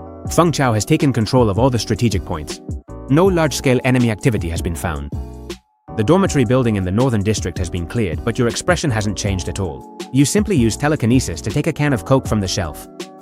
Then you start drinking it with satisfaction. The data copying was soon completed. All the batteries were also packed up. Then, the 4 teams gathered again in front of the door. At this moment, the Shoes started to feel uneasy. He didn't know if you would agree. The celebration party was even upset about this. Thinking about this made the back of his shoes go cold. Shortly after, the bulk of the army returned to Xiao Maibu. The surrounding atmosphere fell into a strange silence. All eyes were focused on the closed rolling door. After a moment, the rolling door slowly lifted. You came out slowly with a calm expression and set your gaze on the Shoes. Shoes, you said earlier that you were going to throw a celebration party, right? Upon hearing this, the Shoes sank to the bottom. His forehead was covered in cold sweat. I was presumptuous. Boss Gu, However, you suddenly interrupted his thoughts. Not bad. Then you raised your hand and waved it gently. In an instant, a hill of piled-up meat appeared in the center of the square. There were pigs, cows, chickens, and ducks of all kinds. Countless vegetables and potatoes appeared out of nowhere, and there were even hundreds of boxes of cold beer. Suddenly, the square was filled with the sounds of people swallowing their saliva. I only heard your voice ring out again. What are you still standing there for? There's enough meat today. As soon as the words fell, the entire audience fell into a brief pause. Then, thunderous cheers pierced the clouds. The soldiers couldn't help but run toward the hill of meat. After a while, the Pansy warriors set up a stove and lit some charcoal. The people of Fangzhou began washing vegetables. Feng Chao's scouts dispersed. They took on the responsibility of keeping watch over this feast. After dozens of minutes, a rich aroma of meat filled the square. Everyone ate grilled meat and drank beer. It seemed as if everything had returned to how it was before the disaster, and Nightingale stood at the edge of the crowd, quietly watching you, observing all of this. At that moment, she suddenly realized that what you were offering was neither insult nor charity, but a choice. To continue being a lone wolf fighting for scraps, or to submit to the king and enjoy the feast bestowed by the king. You lean against the doorframe and drink Coca-Cola. Suddenly, Scorpion ran over with a flushed face and bowed solemnly. Boss Huo, from now on, Pansy will be your most loyal ally. My life as Scorpion is also yours. You didn't say anything. You simply squeezed the empty can of Coca-Cola and then threw it into the trash can 10 meters away. Then you said lightly, in the future, if you behave, you'll have meat at every meal. Then you turned around and went back to the shade of the Xiao Maibu. This sentence was like a booster shot to the hearts of everyone present, and your sense of presence enveloped the entire square. The revelry still continues. Shiro, Vispa, and Professor G, the 3 of them gathered around a simple table. They knew clearly that from today, the rules of the ruins had changed. After a long time, the charcoal fire gradually died out. The pile of meat was cleaned up completely. At that moment, the rolling door silently rose. You came out again. All eyes instantly focused on you, and you simply raised your hand and waved it. Instantly, supplies piled up like mountains appeared out of nowhere in the square. There were not only boxes of compressed biscuits and rice, but also countless lunch cans and carefully stacked cigarettes. There are 2 batches of supplies here. One batch is the reward agreed upon with the 4 main forces, and the other batch will be distributed to everyone who participated in the war. Claim yours according to your military merit. Shiro is responsible for the distribution. Scorpion will assist you. After saying that, you turned around and went back to Xiao Maibu. Then, thunderous cheers erupted once again in the square. Shiro gave an order. He began to record and organize the distribution according to military merit. Everyone knows now. The old era has ended. From now on, there can only be one rule in these ruins. That is your rule. Soon, the supplies were distributed. A fleet of vehicles started their engines and left the square. In no time, only a pile of scattered bones and open space remained in the square, and Nightingale and the Awakened were left alone in the center of the plaza. At this moment, they were very clear in their hearts. You are their only option. With a healthy and casual wave of your hand, dozens of boxes of instant noodles and cans instantly appeared out of nowhere. This is their reward. You may leave once you take it. As soon as those words fell, the burly man with the scar suddenly roared. Are you treating us like rags to be thrown away after use? We're being dismissed with just a meal. Then the crowd behind him instantly became restless as well. But Nightingale did not move. She took 2 steps forward and looked directly at. A person won't last long before being watched by the scavengers of the ruins, and any unattended equipment and supplies will be cleaned out within a day. The people from the 4 major factions will return to rest, and it's impossible for them to come back anytime soon. And we are the only ones who can go to the park immediately. The Awakened behind Wenyang and Ye Ying fell silent. They looked at each other, and the corner of your mouth curved into a slight arc as you softly opened your mouth. Since that's the case, you will no longer be free Awakened. Instead, you will become my first special operations team, codenamed Knight, and you will be the captain. Your voice carried an undeniable sense of determination. When the words fell, Ye Ying nodded slightly. Your sturdy body raised its hand again. The next second, a new diesel generator fell to the ground. Next to it were also several barrels of diesel. Immediately after, a small reconnaissance drone and a control tablet appeared. Lastly, there were more than a dozen new military walkie-talkies. This is your equipment. Now take your reward and equipment immediately to the technology park and set up the dormitory area as a temporary base. Even if a mouse sneaks in, you must report it to me. Everyone stared at this equipment, and even Ye Ying had a trace of uncontrollable excitement. She abruptly turned to look at her companion and shouted in surprise. Everyone, count the supplies and get ready to depart. This time, the response was a unanimous, yes, Captain. Then, everyone began to move the supplies. After that, they drove the vehicles and headed off toward the technology park. You withdrew your gaze and slowly lowered the rolling shutter. The wheat shop returned to silence.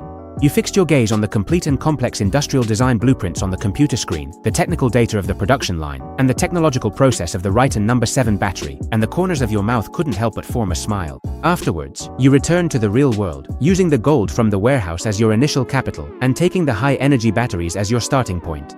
To establish a commercial empire that truly belongs to you, news of this action quickly spread throughout the square, and more people flocked to the plaza.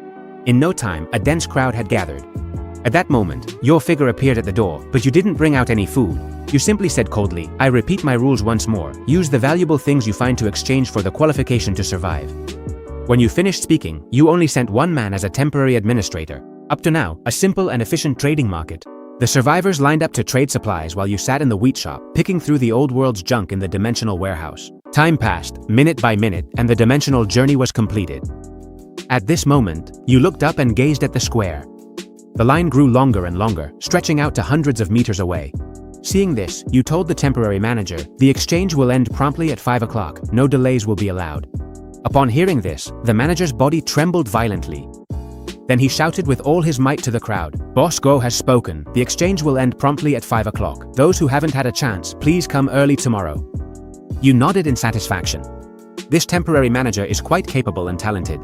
Then you picked up the walkie-talkie and called Ye Ying. Send 2 people. After the exchange ends, take the manager to the technology park and arrange his accommodation. As soon as you finished speaking, the manager's body trembled with excitement. Immediately, he turned toward the direction of the wheat shop and bowed 3 times. Then you refocused your attention on the computer. You carefully reviewed the data once more. The exchange ended promptly at 5 o'clock, and the 2 team members sent by Ye Ying had already arrived. The survivors left one after another. No one dared to act arrogantly. Soon, the square returned to silence. You could only be seen moving your mind. The surrounding air began to distort. A blurry vortex instantly appeared before your eyes. In the blink of an eye, you returned to the real world. At this moment, there were still 2 hours left until the meeting with the boss behind Shuwan. 2 hours remained. You immediately went to the most exclusive shopping mall downtown and then entered a high-end men's clothing store. Half an hour later, you walked out wearing a custom-made dark gray suit. At this moment, you were no longer the owner of the wheat shop, but a true gentleman. At 7 in the evening, in the Teijingshin courtyard, a white van stopped in front of the gate. You got out from the driver's seat of the van, while Shuwan was personally standing at the door to welcome you. However, you paid her no attention. You simply walked to the back of the van and then took out 2 metal boxes from the van's compartment. The corners of the metal boxes were slightly deformed from being unable to bear the weight. Seeing this, Shuwan's pupils suddenly contracted. 300 kilograms of gold divided into 2 boxes. Each one weighed 150 kilograms, but he held one in each hand effortlessly. Shu Wan took a deep breath, forcibly suppressing the horror in her heart. Then she stepped aside to gesture for you to go ahead. The boss is waiting. Then she led you through the door. You sensed several cold auras in the darkness of the courtyard, like a group of venomous snakes lying in wait. Soon, Shu Wan led you to a study deep within the main building. You saw only a mahogany desk and shelves full of books in the study. And an old man was sitting behind the desk, absorbed in reading an ancient local work. Shu Wan quickly walked over to him and bowed deeply. Elder Tang, Mr. Guo has arrived. Upon hearing this, Elder Tang closed the book and then fixed his gaze on you. You also looked at him calmly. Then you placed the 2 boxes heavily on the mahogany desk. Suddenly, the entire desk made a loud noise, 300 kilograms of gold. Let's verify it. At this moment, Elder Tang's eyebrows arched. He did not touch the 2 boxes. He simply picked up the internal phone on the table, slowly. Soon, there was a knock at the door. A middle-aged man with gold-rimmed glasses entered the study, holding a precise testing instrument in his hand. Then he reached out and opened the lid of the box. He saw only gold bars neatly stacked inside the box. Then, the middle-aged man began to test the purity of each one by one. Soon, the testing was completed. The middle-aged man said, Elder Tang, 600 gold bars with a total weight of 300 kilograms. The purity meets all standards. Upon hearing this, Elder Tang waved his hand, signaling the middle-aged man and Shu Wan to leave the room together. Elder Tang interlaced his fingers on the table. I can offer 246 million for this batch of gold. I heard from Shu Wan that you want a battery company. After saying that, Elder Tang pushed a tablet in front of you. The data of 3 companies appeared on the screen. Without even looking at it, you said directly, I want Yuan Xing technology. The next second, Elder Tang's pupils contracted violently. The only thing Yuan Xing technology had left, aside from its factories and dilapidated production lines, was its location on the outskirts, which had no value at all. This shows that the only thing you need is a legal company. Elder Tang said nothing more. He picked up the phone and told the legal department to prepare the agreement for the transfer of all shares of Yuan Xing technology. The finance department immediately formed a project team and used the cleanest channels to process this batch of gold. After hanging up the phone, several departments began operating at high speed. The contract documents were delivered in less than an hour. You picked up the pen and signed your name directly. Elder Tang was stunned when he saw this. He hadn't expected you to dare sign the contract directly without even looking at the terms. However, you looked at Elder Tang with a calm and expressionless gaze. I am now the owner of this company. I want the complete list of all Yuan Xing technology employees, including their positions, salaries, and all records from Jiangcheng. Also, immediately freeze all company accounts and seal all food assets. Nothing can leave the company without my order. Finally, notify everyone that the general meeting will be held at the suburban factory at 9 in the morning. Anyone who arrives late or is absent will be considered as having resigned automatically. I'll have someone do as you say. The acquisition price of Yuan Xing technology is 180 million. What do you plan to do with the remaining gold? At this moment, you handed him a cigarette. I need 5 million in cash. As for the rest, please help me keep it for now, Elder Tang. I'll transfer it to the company's account after I finish handling the internal matters. Elder Tang looked at you with a meaningful smile. He found you more and more unfathomable each time. Shortly after, Shu Wan entered the study pushing a stroller. There were 2 black boxes in the stroller. Mr. Guo, here are the 5 million in cash you requested. Hearing this, you nod and then stand up. You nod slightly to Elder Tang, then pick up the box and turn to leave the study. Shortly after, you arrive at the main entrance. You tossed the 2 boxes onto the passenger seat, then started the truck and gradually drove away. At this moment, Shu Wan said to Elder Tang in the study, are we really going to cooperate deeply with Mr. Guo? His background is too mysterious, and his behavior is domineering and unreasonable. The data shows that his life experience is mediocre, but he has suddenly come into unimaginable wealth in recent days. After hearing this, Elder Tang slowly turned around. He said calmly, destroy all the data you find without leaving a trace. Furthermore, from now on, our people are strictly forbidden from investigating Mr. Guo in any way. Anyone who violates this rule will be punished according to family law. In addition, any need Mr. Guo has must be met no matter the cost. Upon hearing this, Shu Wan narrowed her eyes. Understood. At 8:45 a.m. the next day, in the factory area of Yuan Xing Technology, hundreds of employees gathered in the workshop. Everyone was talking non-stop. Everyone's faces were filled with unease and speculation. At that moment, the roar of an engine gradually approached. Suddenly, everyone's gaze turned toward the workshop gate. You slowly entered the crowd with a file folder in your hand. Under your gaze, the sound of discussions abruptly stopped. Then you opened the folder in your hand. Then you called the director of Yuan Xing Technology and gave him 10 minutes to pack up his personal belongings and get out. As soon as the words fell, the entire workshop seemed to freeze. a flush of blood instantly flooded the director's face. "This is a rebellion. Who do you think you are to dare to ask me to leave?" Just at that moment, the chief engineer stepped forward to intervene. "Although we haven't achieved commercialization yet, we've made innovative breakthroughs in materials and design, as long as we're given a little more time and funding." Unexpectedly, you suddenly interrupted. "Your project has lasted 3 years, exhausting the company's research and development funds and government subsidies, totaling 78 million. The battery samples produced don't even meet half of the market standards. The safety rating has a serious risk of thermal runaway. Your technology is worthless." Upon hearing this, the engineer could barely stand. "You don't understand anything. You are destroying Yuanxing." However, you said coldly, "Yuanxing will be destroyed in your hands. I will lead Yuanxing to be reborn. We will completely overturn the entire battery industry." As soon as these words were spoken, everyone looked at each other with doubt and unease, and the atmosphere began to ferment. Seeing this, you continued speaking, calling out several high-level executives one after another and listing one by one the evidence of corruption against various individuals. At that moment, everyone understood that you were not there to negotiate, but to carry out a purge. When you finished reading the last name and their crime, the management team no longer had any arrogance left. The threat of prison hung over everyone's heads. Even the director's face had completely lost its color. However, everything was still not over. You continued speaking, naming names. Your voice was like a cold sickle, sweeping from the production line to the warehouse. Even the people named in the logistics support group were all slackers who neglected their duties. At this moment, faced with definitive records, no one could utter a word in their defense and could only walk out the door, ashamed under the contemptuous gazes of the others. More than 10 minutes later, the number of people in the workshop had decreased by almost a fifth. The rest of the people were left shivering. The air was filled with something unprecedented. At this moment, you closed the folder and then, under everyone's gaze, took a suitcase out of the car. You tossed the case into the center of the workshop. Then you opened the case in front of everyone. I saw countless red bills neatly stacked inside the case. 5 million in cash was displayed just like that, without any attempt to hide it. You said calmly, "This money is for you. The people from just a moment ago. The embezzled and withheld money is much more than this. Starting today, the salary of those who stay will increase by 50%. The wages owed by the director will be fully settled before work resumes. Now everyone, line up. Each person will receive a bonus of 10,000 yen." As soon as those words were spoken, the workshop fell into a brief silence. Then, like a volcano, a loud cheer erupted. At this moment, all the previous unease and suspicion burned away to ashes. Soon, a long line spontaneously formed and moved forward, with everyone receiving their share, front and back. They bowed deeply to you. However, a discordant voice suddenly rang out.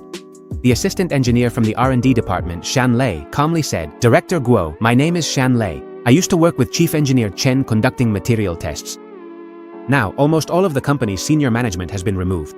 Even Chief Engineer Chen has been dismissed. What are we going to produce next?" As soon as these words were spoken, the whole place fell silent, because a company that loses its production goal cannot operate. At that moment, everyone would be facing unemployment.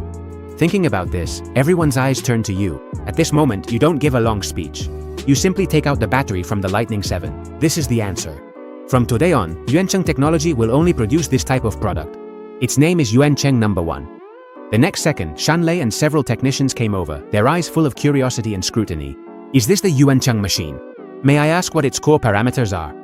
Energy density of 400 watt-hours per kilogram. Full charge cycle life of 5,500 times. As soon as these words were spoken, the air seemed to freeze. The technicians present couldn't help but gasp. Shanlei almost shouted, "This is absolutely impossible. These figures violate the laws of physics. Compared to the world's most advanced experimental samples, all of this is pure fantasy. At this moment, you are facing a tsunami of doubts.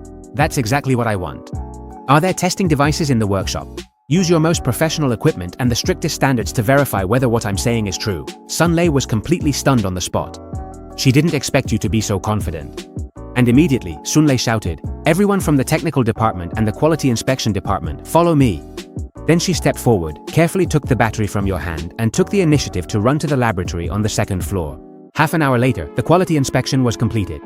Sun Lei came running down like crazy, only to see her trembling, holding several test reports in her hands. The test results are out. The energy density is 401.7 watt-hours per kilogram. The capacity attenuation under violent charge and discharge tests is only 0.3%. And all the safety tests have all been passed. When those words fell, everyone was stunned on the spot. At that moment, the metal block in front of them seemed to turn into a mountain of gold. And after Sun Lei finished announcing, she could no longer contain the storm of emotions inside her. She walked up to you and gave a deep bow. From today on, if you tell us to go east, we will never go west. Then you instructed the employees on the side, finish distributing the money, record everything properly. Everyone must be at their posts on time tomorrow at 9 in the morning.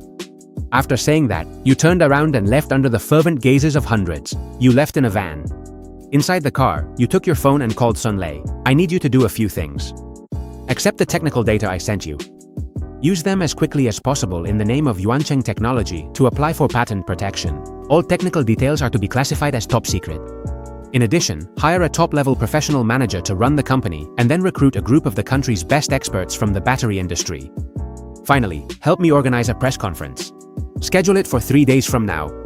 On the other end of the phone, Sun Lei's eyes sparkled. She was amazed by your sharp and efficient way of working. Understood, I'll get it done quickly. After saying that, you hung up the phone.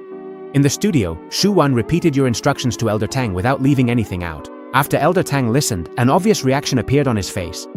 Do as she says. Use all connections and resources. Cooperate with her no matter the cost. Let's see what surprise she brings in 3 days. Soon the forces under Elder Tang's command began operating frantically.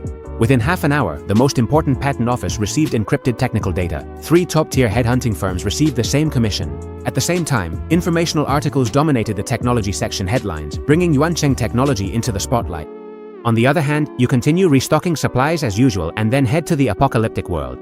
You get in touch with Pan Shi, Fang Zhou and other forces, asking them to bring gold mines and gold for trading. At the same time, you send someone to the Tianqiong Technology Park to transport batteries and completely dismantle the production line.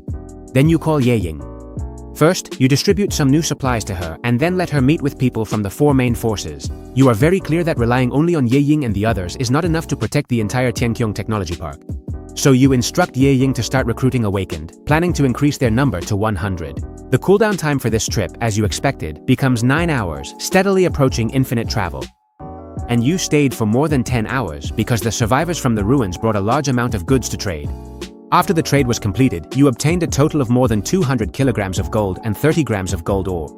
You store the gold in the dimensional warehouse, and the gold ore is absorbed directly. A moment later, your ability strengthens once again. The capacity of the dimensional warehouse increases to 4,000 cubic meters, and your telekinesis is enhanced so that you can lift objects weighing up to 300 kilograms, and you can make metal compress and accelerate even further. After doing all this, you return to the real world and sleep peacefully until the next day, when you go to Yuancheng Technology. At this moment, the factory area is livelier than ever. The employees have smiles on their faces that they can't hide. From time to time, there are bursts of exclamations in the laboratory. All of them are expressions of admiration for the battery's performance. And you are sitting in the office right after hanging up the phone with Zhu Wan. She is bringing the talents you need. An hour later, someone knocks on the office door, and then a woman with short hair enters the office. The one who comes in is Jiang Yiben. Zhu Wan follows her. You wait for her to speak and she asks, "Time is valuable, so let's not beat around the bush. The headhunting company says you're preparing to launch a product that will revolutionize the era. With just this company that's on the verge of bankruptcy, I believe I can achieve things that others can't. A product powerful enough to shut down every battery factory in the world." Jiang Yiben scoffed. "I've been in the industry for 10 years.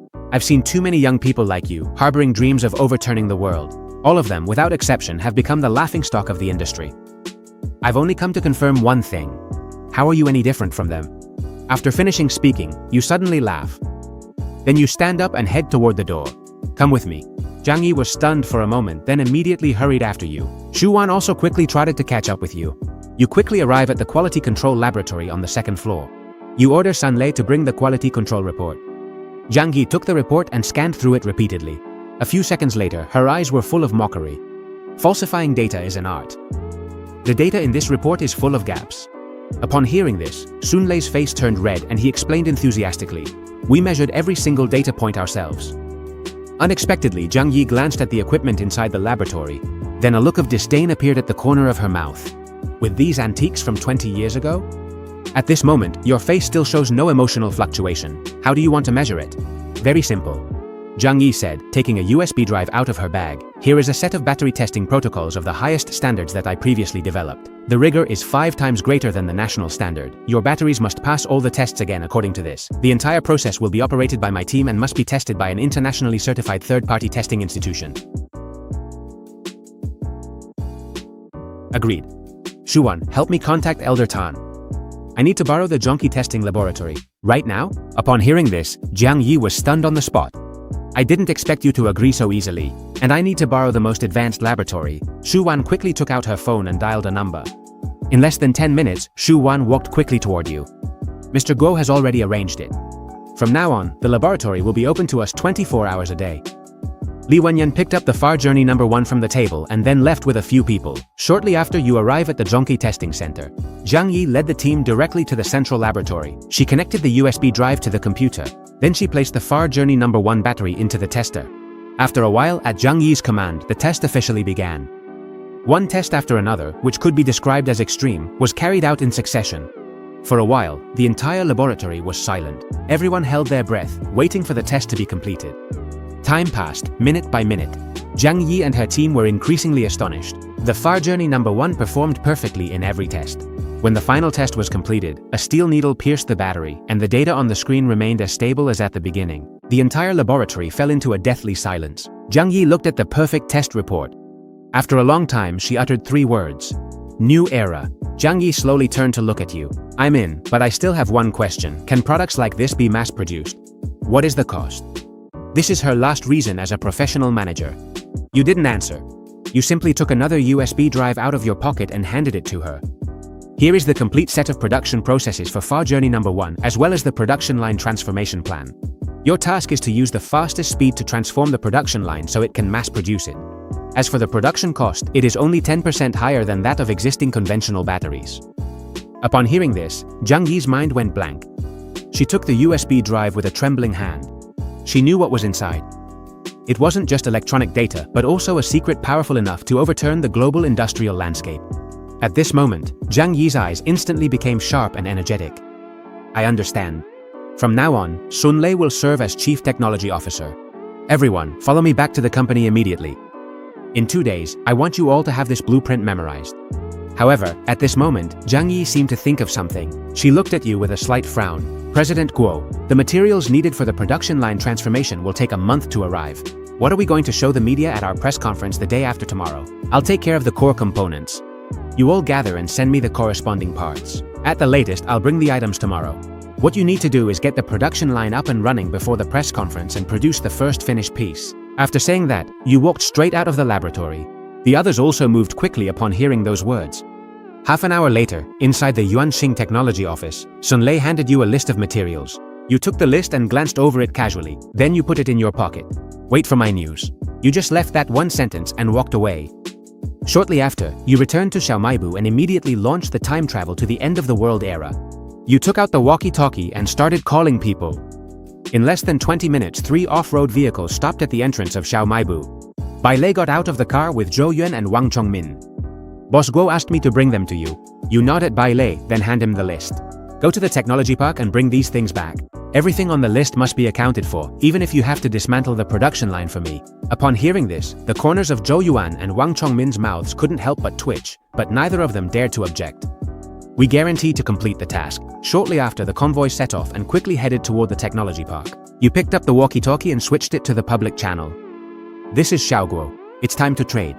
Bring gold and gold mines to exchange for supplies.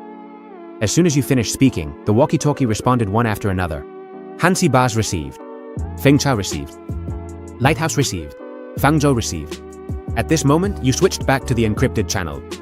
Nightingale, how is the recruitment progressing? 30 awakened have been preliminarily selected. Following your instructions, the second round of intensity evaluation is underway. Very good. I don't want anyone useless or ungrateful. As long as they're willing to work, there will be as many supplies as they need.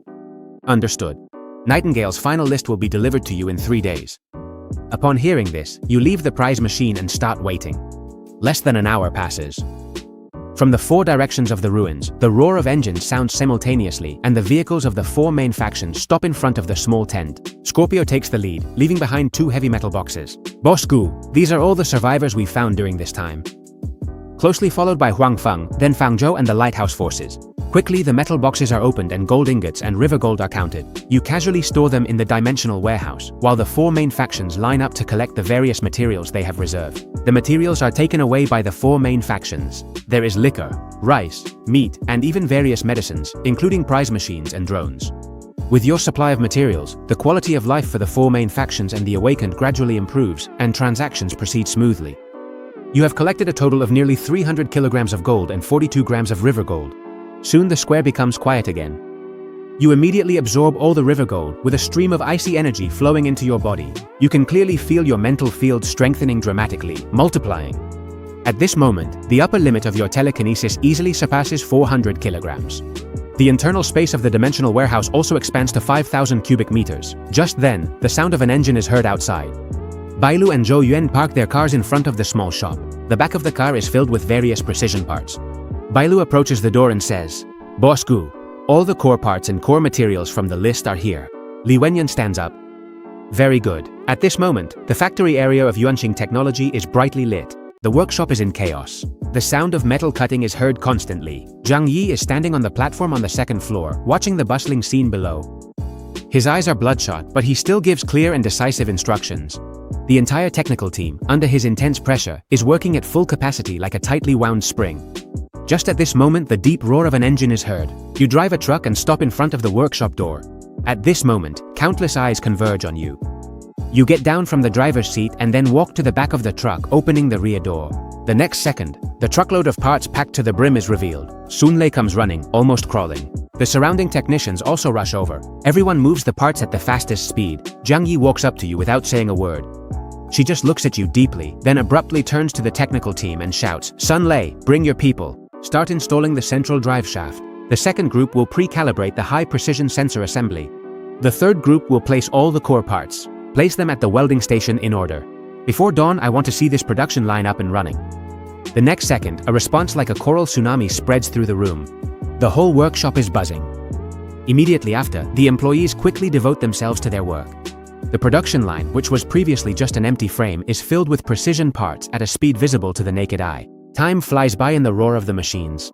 When a strip of white fishbelly light appears on the eastern horizon, Sun Lei personally tightens the last high-strength bolt. At this point, the entire production line is fully constructed. Zhang Yi walks over to the main control console of the production line. She presses the start button. Suddenly, a dull electric hum spreads throughout the workshop. The entire production line is like a steel beast awakened. Hundreds of indicator lights can be seen turning on one after another. Everyone's attention is drawn. With the efficient and precise cooperation of various instruments, the entire process is smooth. As the final step is being carried out, a shrill siren suddenly sounds. Warning, internal pressure is abnormal. It has exceeded the safe range. Upon hearing this, Zhang Yi's expression changes.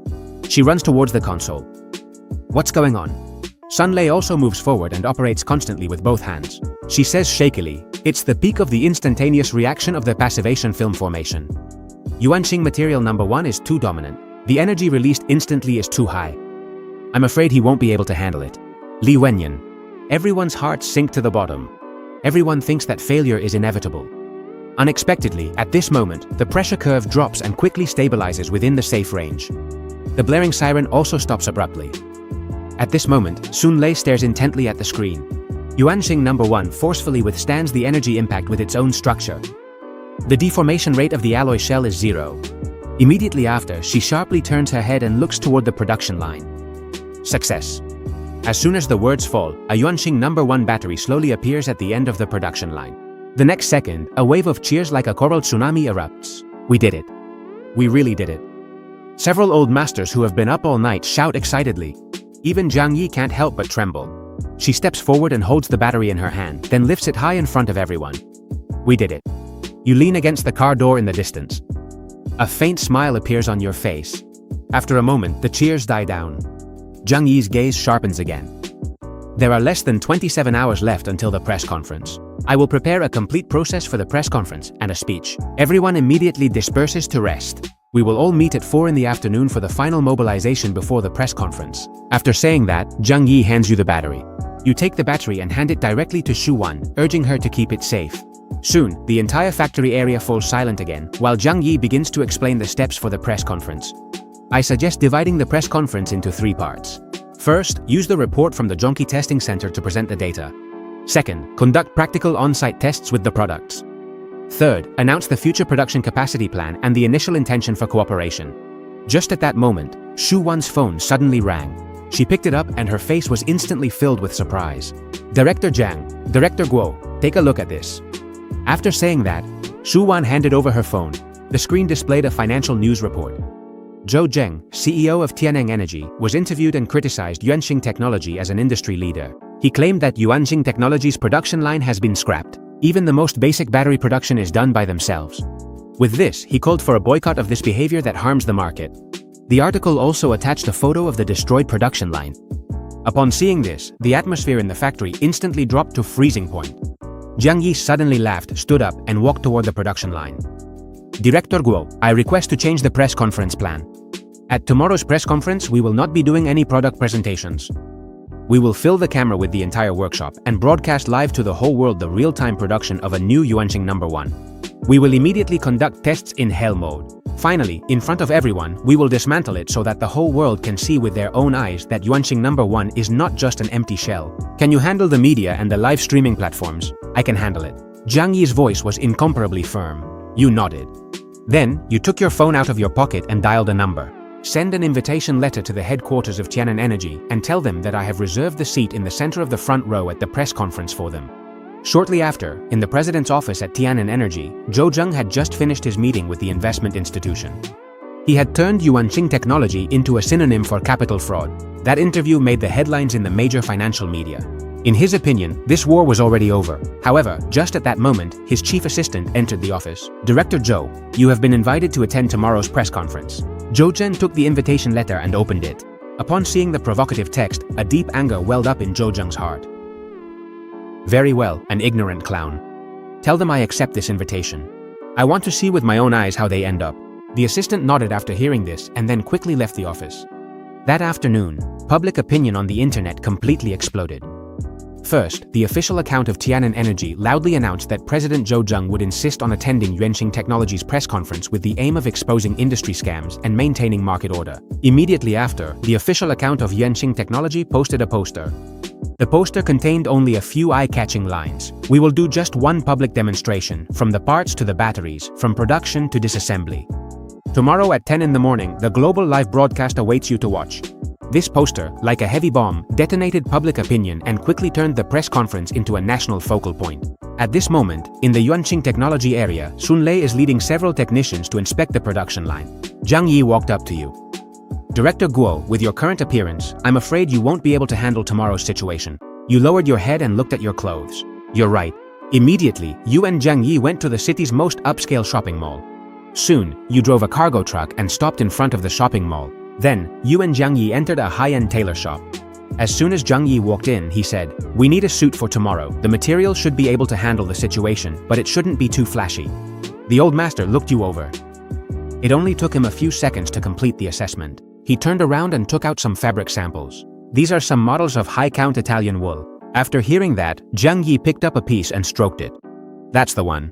What followed was a tedious but efficient measuring and fitting process.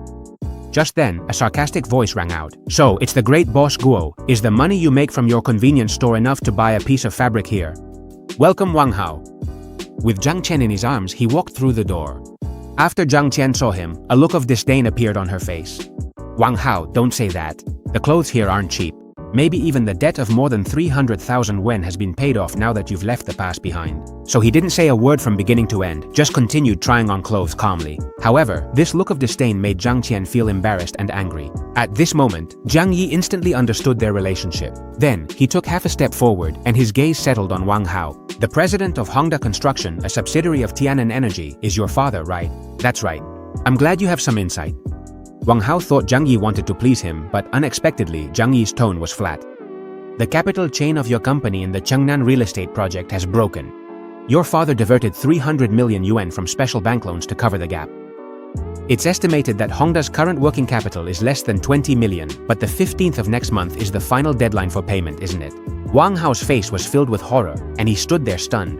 He couldn't understand how Jiang Yi knew about these inside details. At this moment, Wang Hao's capital for showing off was instantly shattered, and Jiang Yi simply couldn't be bothered to look at him again. He turned and said to the old master, "According to this size, put together 2 sets of high-quality shirts and 3 ties. Deliver the clothes along with the suit to this address before 9 o'clock tomorrow morning." After saying that, he took a business card out of his bag and placed it on the counter. The 4 big characters Yuanxing Technology on the business card shone in Wang Hao's eyes. In an instant, several recent news stories overlapped in his mind.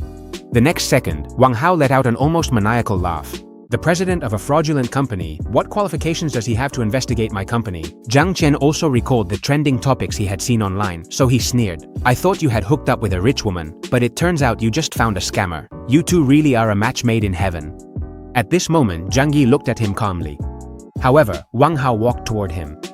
He was almost about to touch his face with his finger. Kneel down and apologize right now, or I can shut down your company with a single phone call. Upon hearing this, you took a step forward and stood in front of Zhang Yi. Wang Hao met your cold gaze and immediately felt a bit intimidated. But you did nothing, you just said lightly, at 10 o'clock tomorrow morning, at the Yuanxing Technology Factory, I welcome you to come with friends from the media. After saying that, you stopped looking at him and simply gestured to Jiang Yi. Then, the two of you left one after the other. At this moment, a feeling of humiliation washed over Wang Hao's entire body.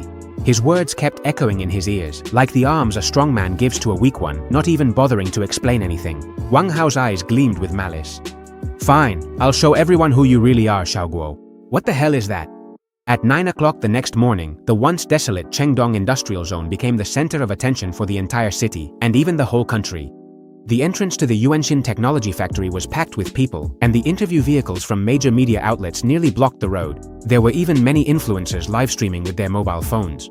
Just then, the crowd stirred as a Rolls-Royce Phantom slowly approached and stopped at the factory entrance. Zhou Zheng got out, surrounded by bodyguards, with a friendly and confident smile on his face.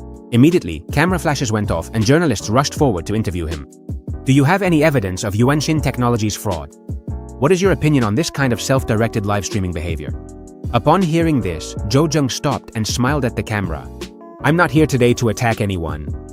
Simply put, as an old man who has dedicated half his life to the battery industry, I have come to witness the rise of these so-called newcomers to the industry. As for the truth, I believe the facts will provide the best answer. After saying that, Zhou Zheng entered the venue. Just at that moment, a red Ferrari stopped at the entrance. Wang Hao, holding Jiang Qian in his arms, got out with an air of superiority, followed by his group of friends from the media. Shortly after, Wang Hao led Jiang Qian into the venue amidst the crowd. Inside the factory, the spectator area was divided into several simple sections, all facing the production line. And next to the production line, more than 10 high-definition cameras had been installed, capable of capturing every detail of the production line. The whole place was eerily silent. Everyone was stunned by the scene before their eyes. Time passed second by second. At exactly 10 o'clock in the morning, all the lights in the venue suddenly went out. The eyes of the entire world were fixed on this. In the darkness, a spotlight fell from the ceiling, illuminating the production line filled with a sense of futurism. At the same time, the live broadcast camera followed the light and displayed the image on an electronic screen in front of everyone.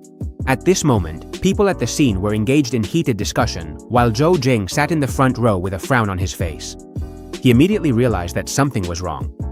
As he observed this production line that was beyond his understanding, the unease in Zhou Zheng's heart gradually grew. Just at that moment, Jiang Yi walked in with steady steps.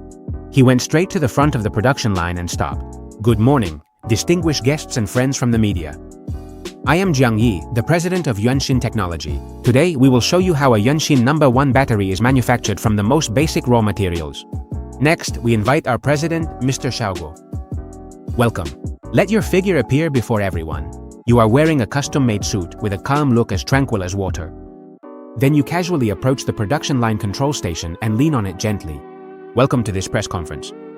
As Jiang Yi said, today we will do only one thing, live production. Saying that, you pressed the button on the control station. The next second, the entire idle production line came to life. Hundreds of indicator lights turned on one after another. The robotic arm also slowly rose, entering standby mode. At the same time, the electronic screen lit up, splitting into several sections. The main image was the production line, a close-up of workstation number 1. Only a lot of basic raw materials could be seen under the camera. Then, Jiang Yi began to introduce each raw material, from silicon dioxide to graphite powder. Seeing this, Zhou Zheng revealed blatant sarcasm. Nonsense. Is he trying to buy time like this? And Wang Hao was laughing out loud. Is he giving a class to high school students? The live broadcast room was also filled with all kinds of mocking comments. However, at that moment, the production line suddenly started up. The robotic arm grabbed a fixed amount of raw materials and then fed them into the fully enclosed melting equipment. The temperature data inside the equipment on the screen shot up instantly. At the same time, Jiang Yi calmly explained, through our exclusive plasma bombardment technology, we can break down the raw materials into atomic states and remove all impurities. We obtain silicon and carbon elements, and then modify the structure of the silicon atoms to form an exclusive three-dimensional porous silicon-carbon framework. This is the key to achieving ultra-high energy density and stability. Every word Jiang Yi said exploded like a bomb. The smile on Zhou Zheng's face froze completely. He had only heard those professional terms in cutting-edge technology journals. He had even only heard them in science fiction novels. At this moment, Zhou Zheng abruptly straightened up and stared intently at the rapidly changing data. Every piece of data on the screen matched the progress perfectly. After a moment, Zhou Zheng lowered his voice and ordered the technical director, "Find out where on earth all this came from." However, cold sweat was breaking out on the technical director's forehead. "President Zhou, we've already investigated. There are no more than 5 laboratories in the world capable of implementing this technology, and the samples they produce are only in milligram quantities." Upon hearing this, Zhou Zheng's heart slowly sank.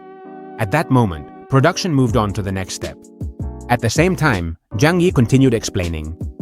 One concept after another emerged. Suddenly, Zhou Zheng abruptly raised his head. A trace of cruelty flashed in his eyes. "I've found the flaw in this scam. This must be a pre-recorded video. As long as I make a request they can't fulfill, this scam will be exposed on the spot." Thinking this, Zhou Zheng hesitated no longer. He abruptly stood up from his seat.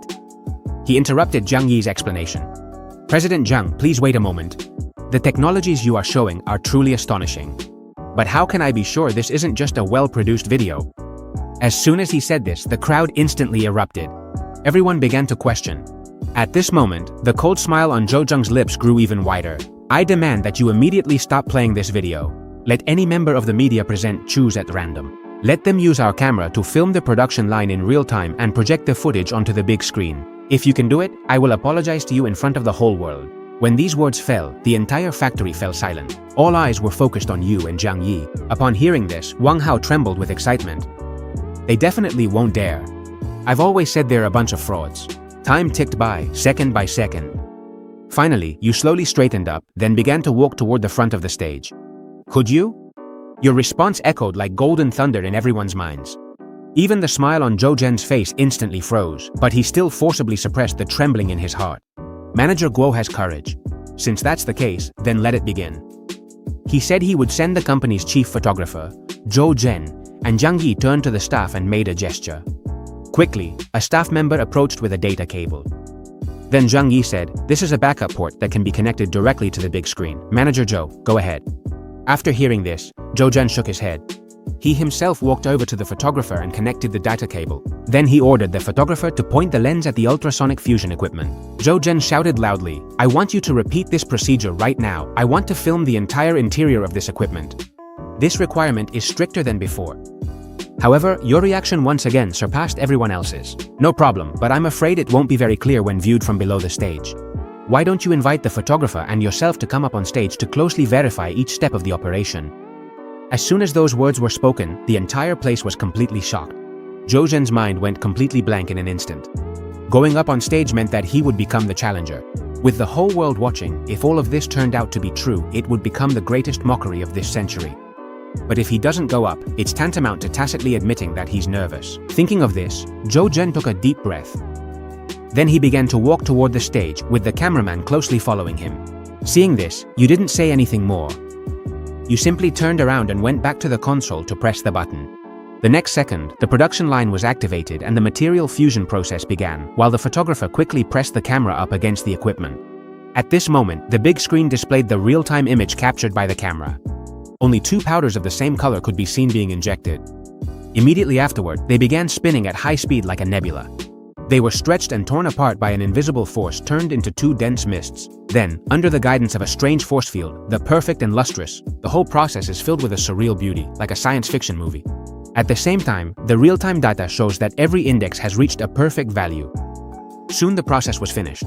At this moment, Zhou Zhen's whole body was trembling. His face was filled with fear. This can't be real. This must be an illusion. Just then, you lightly opened your mouth. Manager Zhou, did you see it clearly? Do you need me to repeat it once more, or bring your face closer so you can get slapped again?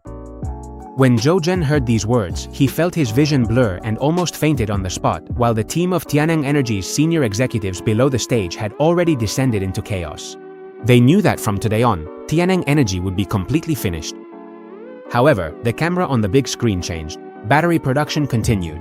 More sci-fi equipment was operating one after another. Each process was constantly shocking the global audience. At that moment, a financial reporter raised his phone and shouted, "Tianeng Energy's stock was suspended 3 minutes after the market opened. All related stocks have also completely crashed." As soon as these words were spoken, no one paid attention to the production line anymore. Everyone quickly pulled out their phones to check the stock market. Wang Hao sat dazed in his seat. His phone kept ringing. After he answered, his father's angry voice came through. "What have you done? The stock price has crashed, and the company is finished. Why did you go and provoke Manager Guo?" Before he could finish speaking, Wang Hao's hand fell limply. Amid the chaos, Zhang Yi's voice sounded again. From a single grain of sand to a fully completed prototype battery number 1, the entire process took 15 minutes and 23 seconds. Today's live broadcast ends here. After saying that, he bowed slightly to the audience, then turned to walk toward you. Seeing this, you straightened up without looking at anyone below the stage, only under everyone's gaze. Zhang Yi and you entered the metal door behind the stage, leaving behind the crowd in the factory with their mixed, complex emotions. The moment the door behind the stage closed, it seemed to separate two worlds. Outside the door was chaos and madness, like a tsunami. Inside, there was a deathly silence. Zhang Yi let out a long sigh. "It's over." "It's not over yet. All of this is just the beginning." Zhang Yi heard these words and shook his head with a bitter smile. Before he could speak, the next second, the phone began to vibrate frantically. Zhang Yi picked up the phone and looked at it. The screen was filled with missed calls and message reminders. Countless internationally renowned electronics brands were competing for cooperation. Seeing this, Zhang Yi forcefully suppressed the excitement in his heart. "Manager Guo, we've succeeded. Everyone wants our batteries. We should immediately expand the scale of production and monopolize all fields that require energy." However, your expression remained calm and unruffled. "How many batteries can that production line produce in a day?" Faced with giants whose order demands easily exceed hundreds of millions, our production capacity is as insignificant as a speck of dust. Once we are unable to meet the market's expectations, this force will tear us apart sooner or later. Zhang Yi's expression became solemn upon hearing these words. "Then, what should we do?" At this moment, you walked over to him and held up one finger. "First, concentrate all our efforts to break through at a single point. New energy vehicles. With the same production capacity, the profits from car batteries can multiply dozens of times. At the same time, we must make it clear to everyone that only the highest quality cars are worthy of using prototype number 1. Zhang Yi instantly understood your strategy, but a feeling of helplessness arose in his heart. Building a new production line will take at least a year. We can't wait. Who said I was going to build it myself? Right now, there is another way. I want you to buy the Tianeng Energy production factory. At that moment, Zhang Yi's mind went blank. He unconsciously replied, although Tianeng Energy's stock price has stopped, it hasn't officially declared bankruptcy yet. Even if it declares bankruptcy, it will have to go through a lengthy liquidation process, one that won't be completed in a year and a half. We don't have to wait. Tianeng Energy is backed by astronomical bank loans and is now bankrupt. What the banks that lent them money fear most is this situation, and now they'll be glad for anyone willing to take over this Tianeng mess. Upon hearing this, Zhang Yi's breathing became labored. I'll get in touch with the bank that provided the largest loans to Tianeng. Go ahead. Zhang Yi no longer hesitated. He went to the desk and began searching for relevant information. Meanwhile, the president's office at Tianeng Energy was in chaos. Countless torn documents were scattered across the floor, and Zhou Zhen was slumped on the sofa, lost and confused. He still couldn't understand where those production machines had come from. Suddenly, the encrypted phone on the desk emitted a sharp sound. This was the direct line to contact Director Li from the bank. Zhou Zhen shuddered when he heard the sound. He struggled to get up and answered the phone. On the other end of the line came a cold male voice. Director Zhou, your company's stock price has experienced abnormal fluctuations. The forced liquidation and asset guarantee clauses have already been triggered. You now need to immediately repay a total of 7.2 billion in loans. Tianeng Energy is no longer of any value. Upon hearing this, Zhou Zhen felt a chill run through his entire body. He knew that what the other party said was true. However, after a few seconds of silence on the other end of the line, the voice spoke again. But half an hour ago, Guang Yuan Tech called. They are willing to fully acquire all your assets in the Chengnan Industrial Park, including the factories, equipment, and land use rights. Upon hearing this, Zhou Zhen felt his vision darken. A wave of humiliation and rage swept away his reason. He was dreaming. I'd rather burn down the entire factory than give it to them. Zhou Zhen's hysterical roars echoed through the office, but on the other end of the line came a cold response. The Chengnan Industrial Park is the core asset of the mortgage. The bank has the right to dispose of the collateral unilaterally. We are merely notifying you, otherwise you will be left with nothing and have no chance of recovery. After he finished speaking, the call was cut off, leaving Zhou standing there, lost. Meanwhile, in the office of Yuanshin Technology, Jiang Yi had just finished a call with Director Li. He looked at you and said, "The bank has agreed to the acquisition. They will immediately put pressure on Zhou Zhen." You didn't turn around, you simply replied weakly, "Take care of the rest. In the future you can decide on these kinds of small matters." Jiang Yi was stunned on the spot. He was very surprised, but still suppressed the waves in his heart. He understood. "I'll take care of all the details." You nodded and then went to the production workshop. At this moment, the atmosphere in the workshop was lively. All the employees were discussing enthusiastically. You walked slowly toward the crowd and coughed. Everyone looked at you in unison.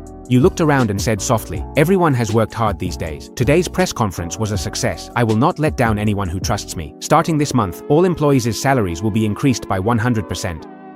After you finished speaking, the entire workshop fell silent. The silence lasted for several seconds, and then there were deafening cheers. You paid no attention to the employees' euphoria. You simply gestured to Sun Lei and then turned around and entered the adjacent independent main control room. Sun Lei quickly followed. In the main control room, you said, "The Chengnan Industrial Park of Tianeng Energy will soon belong to us. I need you and the team to immediately set up a special task force based on the technology combined with Tianeng's existing production line. Come up with a transformation plan that is the fastest and lowest in cost." Sun Lei's breath caught when he heard these words. He hadn't expected Tianeng Energy's industry. "It's about to be acquired by you." But he quickly calmed down. With Tianeng's current production line, it's simply impossible to produce Yuanshin No. 1, and the transformation would also take a long time. But you shook your head. "Voluntarily give up part of our unique technology. Use the existing equipment to produce a simplified version of the Yuanshin battery.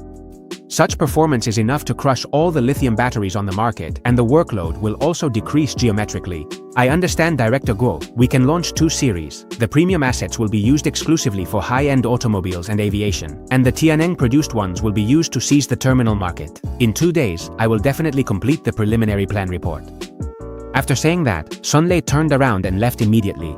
Shortly after, Jiang Yi opened the door to the general control room and handed over a tablet.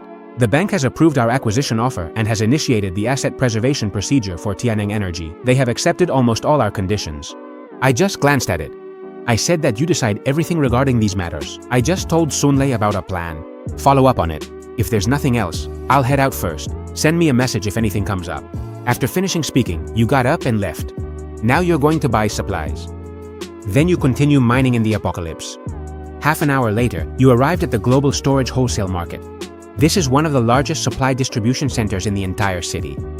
You looked around and then went straight into the market's administration office. "Hello, I need to buy a batch of supplies." After saying that, you took out a piece of paper and placed it on the table. The manager took the list carelessly and glanced at it. The next second, his expression instantly froze. 500 tons each of rice and flour. 100 tons each of frozen pork, beef and lamb. "Are you sure you didn't make a mistake, sir?" You didn't say anything, you just waved your bank card balance. After seeing it, the manager immediately put on a flattering smile. "Distinguished guest, I will coordinate right away to make sure everything is ready for you as quickly as possible." For the next few hours, the entire wholesale market began working diligently. Countless forklifts and loaders were mobilized. Sacks of rice and boxes of frozen meat were taken out of the warehouse and then loaded onto more than a dozen huge container trucks. At this moment, you are supervising the quality of the goods. I rented a temporary transfer warehouse behind the market. Soon, the fully loaded trucks entered the warehouse, and the goods on the list were quickly stacked into mountains. Shortly after, everything was transported and you paid generously, which made the manager even more enthusiastic, saying that next time you came, the discounts would be even greater. Soon after, you dismissed everyone. Then you stood in front of the mountain of rice sacks and gently waved your hand. The next second, the small mountain of supplies vanished into thin air, reappearing intact in the dimensional warehouse. The whole process was silent and efficient. In addition to this, you also bought tons of oil, salt and sugar, cans stacked like walls, compressed biscuits, instant noodles, and countless medicines and medical equipment. You also ordered hundreds of barrels of gasoline and diesel. You see that there is still 1/10 of the space left in the dimensional space, so you immediately drive to the large hardware and construction materials market.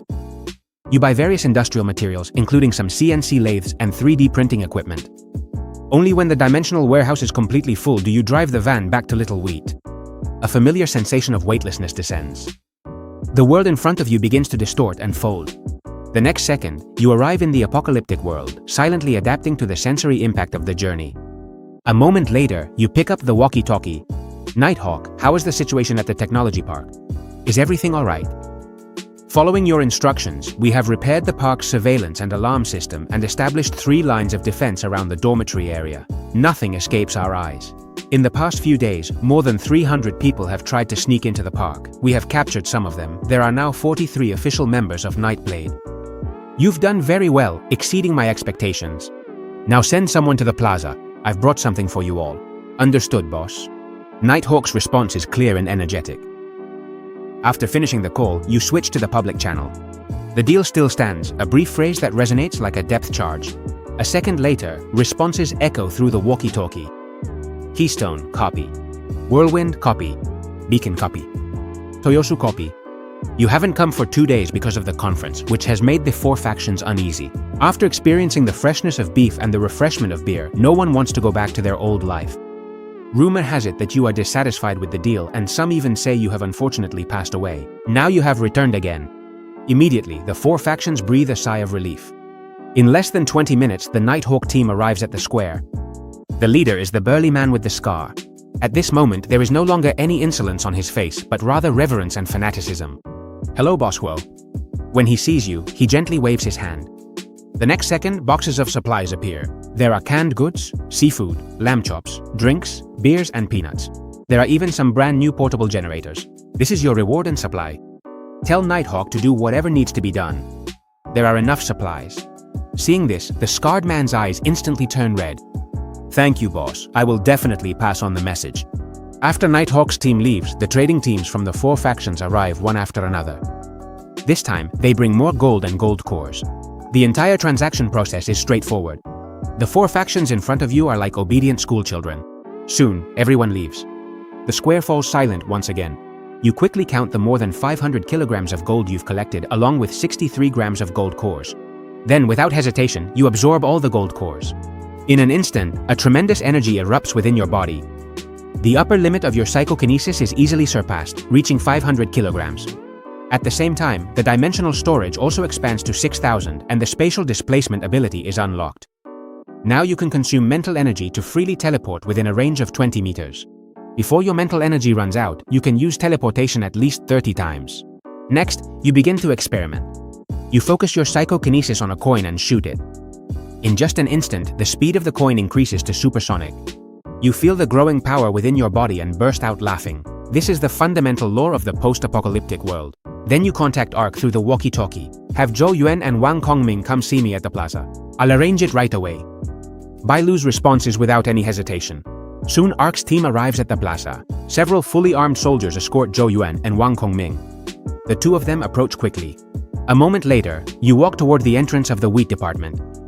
I need more parts. Where else can I get them? Upon hearing this, Wang Kongming takes a deep breath. There are 3 production bases, but the situation is not very optimistic. The first is in the heavy industrial zone to the north of the city. That is one of the most densely populated zombie areas. The second is at the logistics transfer port in the western suburbs. The population density there is extremely high, but now it has become a dead city. As for the third, it is very far away. It's difficult to reach it with the current transportation conditions. Besides the Raytheon 7 batteries, what other technology does the company Tiankun have? At this moment, Wang Kongming and Zhou Yuan look at each other. Then, Wang Kongming says, the Raytheon 8, its energy density is 3 times higher than that of the 7, and it has an instant overload power output. It was specifically developed for some special equipment, but its core materials are very rare, and the manufacturing process is extremely complicated, resulting in an excessively high cost. The company only maintained 1 production line at the logistics port base in the western suburbs. Hearing this, you fall silent. The atmosphere becomes a bit heavy. Just at this moment, Zhou Yuan suddenly says enthusiastically, Tiankun Company is not just a battery supplier. Before the cataclysm, the company invested a lot of money and launched the Pioneer project. The final product was the Pioneer 1. The goal was to build it and extract it. It is about 6 meters tall, fully electric, and can carry up to 6 Raytheon 8 batteries. Once fully charged, it can perform 72 hours of high-intensity operations. Hearing this, you become thoughtful. Even if this wasn't made for combat, with some modifications it could become a true weapon of war. Thinking about this, you immediately ask for more information. The central research and development base for the Pioneer is in Haizhu, 200 kilometers away. There are 3 Pioneers ready for use, 10 assembly units, and a production line at the city base. But the road ahead is long and very dangerous. Your uncontrollable heartbeat quickens with excitement over the Pioneer. It will be 100 times more powerful than the Raytheon 7 battery. We must get our hands on the pioneer. You quickly calm yourself down. You may return. Then you turn around, go back to Little Wheat, and slowly lower the shutter, shutting everything out from the outside. In a short while, the sound of an armored vehicle's engine echoed in the square, and then the noise gradually faded away. Inside Little Wheat, you sit in an armchair and start brainstorming. Going alone is too risky. While the Nightblade team has very few members, the personnel makeup of the 4 main factions is complex, and their equipment levels are uneven. Absolutely impossible. Long days ahead. At this moment, it's difficult even to enter the logistics port at the knee. You need tens of thousands of people, as well as a well-equipped and steadfast army, and behind all this, you need enormous amounts of supplies and a solid rear base. You must take Little Wheat as the core and build on a large scale, establish a well-defended base, and then gradually expand outward, retrieving valuable things from the ruins of the Apocalypse era. As soon as the initial concept is completed, you immediately pick up the walkie-talkie to contact Nighthawk. I have a new plan to build a base centered around Little Wheat Square. I need manpower. Anyone who has worked in construction or related industrial professions will do. Your task is to find these people. Nighthawk's breathing becomes a bit agitated upon hearing this. He contains his surprise and immediately says, "I'll do it right away." After finishing the call, you immediately open the public channel. This is Xiaogu. I will establish a permanent trading post and a safe zone in the central plaza. Starting tomorrow, there will be large-scale construction here. During the construction, I need security guarantees at a level twice as high as during the attack on Sky Technology Park. Supplies will be calculated on a daily basis. These words strike deeply at the hearts of the leaders of the 4 main factions. They are filled with surprise and anger, but they have no other choice, simply because you have an endless supply of materials. And you are not worried about a rebellion from the 4 main factions either. At this moment, there are more important things to do. You see yourself taking out a piece of paper and quickly sketching on the back with a pen, using Little Wheat as the point of origin, and the entire central plaza as the core area. The first step is a wall strong enough to withstand a large-scale zombie horde. It can even withstand the impact of heavy variants. The initial estimated height is at least 10 meters and the thickness should not be less than 3 meters. The wall itself should be constructed with reinforced concrete, and the interior should be pre-embedded with high-strength alloy steel plates as a framework. This is undoubtedly a massive project. The materials required are an astronomical amount. However, in your eyes, this is not a problem. You just need a warehouse big enough and a shopping list long enough. At this moment, the sky is just beginning to brighten, and outside the rolling shutter are all the scavengers, full of hope. You leave Little Wheat and get straight to the point. I'm going to recruit workers. The deal is 3 meals a day with plenty of meat. As soon as these words were spoken, the survivors instantly erupted with excitement. You didn't explain anything. You simply raise your hand and wave it casually. The next second, several boxes of canned luncheon meat appear out of nowhere. Then you say softly, "Spread the word. The plaza is recruiting workers to build a base. Anyone willing can come and register now. These cans are your reward for spreading the news, 1 per person. In 8 hours, construction will officially begin."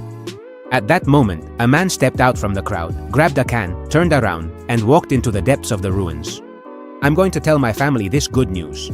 Seeing this scene, the rest of the people reacted instantly. They frantically ran to every corner of the city, quickly spreading the news. When all the scavengers in the plaza had left, you pick up the walkie-talkie to contact Nighthawk. Gather all your men. In 8 hours, meet in the plaza to receive the first batch of construction workers and supplies. Then you switch to the public channel. The Central Plaza project will begin on time in 8 hours. I need all defense units to be in position before construction begins. I will pay for the first day's work in 8 hours. After saying this, you turn off the communication without even waiting for their response. You lower the blinds again and teleport once more. After the familiar sensation of weightlessness, you return to the real world. At this moment, countless supplies are waiting for you to purchase them, so you immediately think of Old Tang. You immediately take out your phone and call Shuan. "I have a batch of 800 kilograms of meat here. I need to inform Old Tang about this right away." Shuan's voice trembled with surprise. Soon, Old Tang picked up the phone. "Mr. Guo, is the price the same as last time?" "Yes, I can, but besides cash, I also need some things. Cement, steel bars, the more the better, and construction machinery like excavators and bulldozers." "Whatever works." After he finished speaking, Old Tang fell into a long silence. After a while, he spoke again.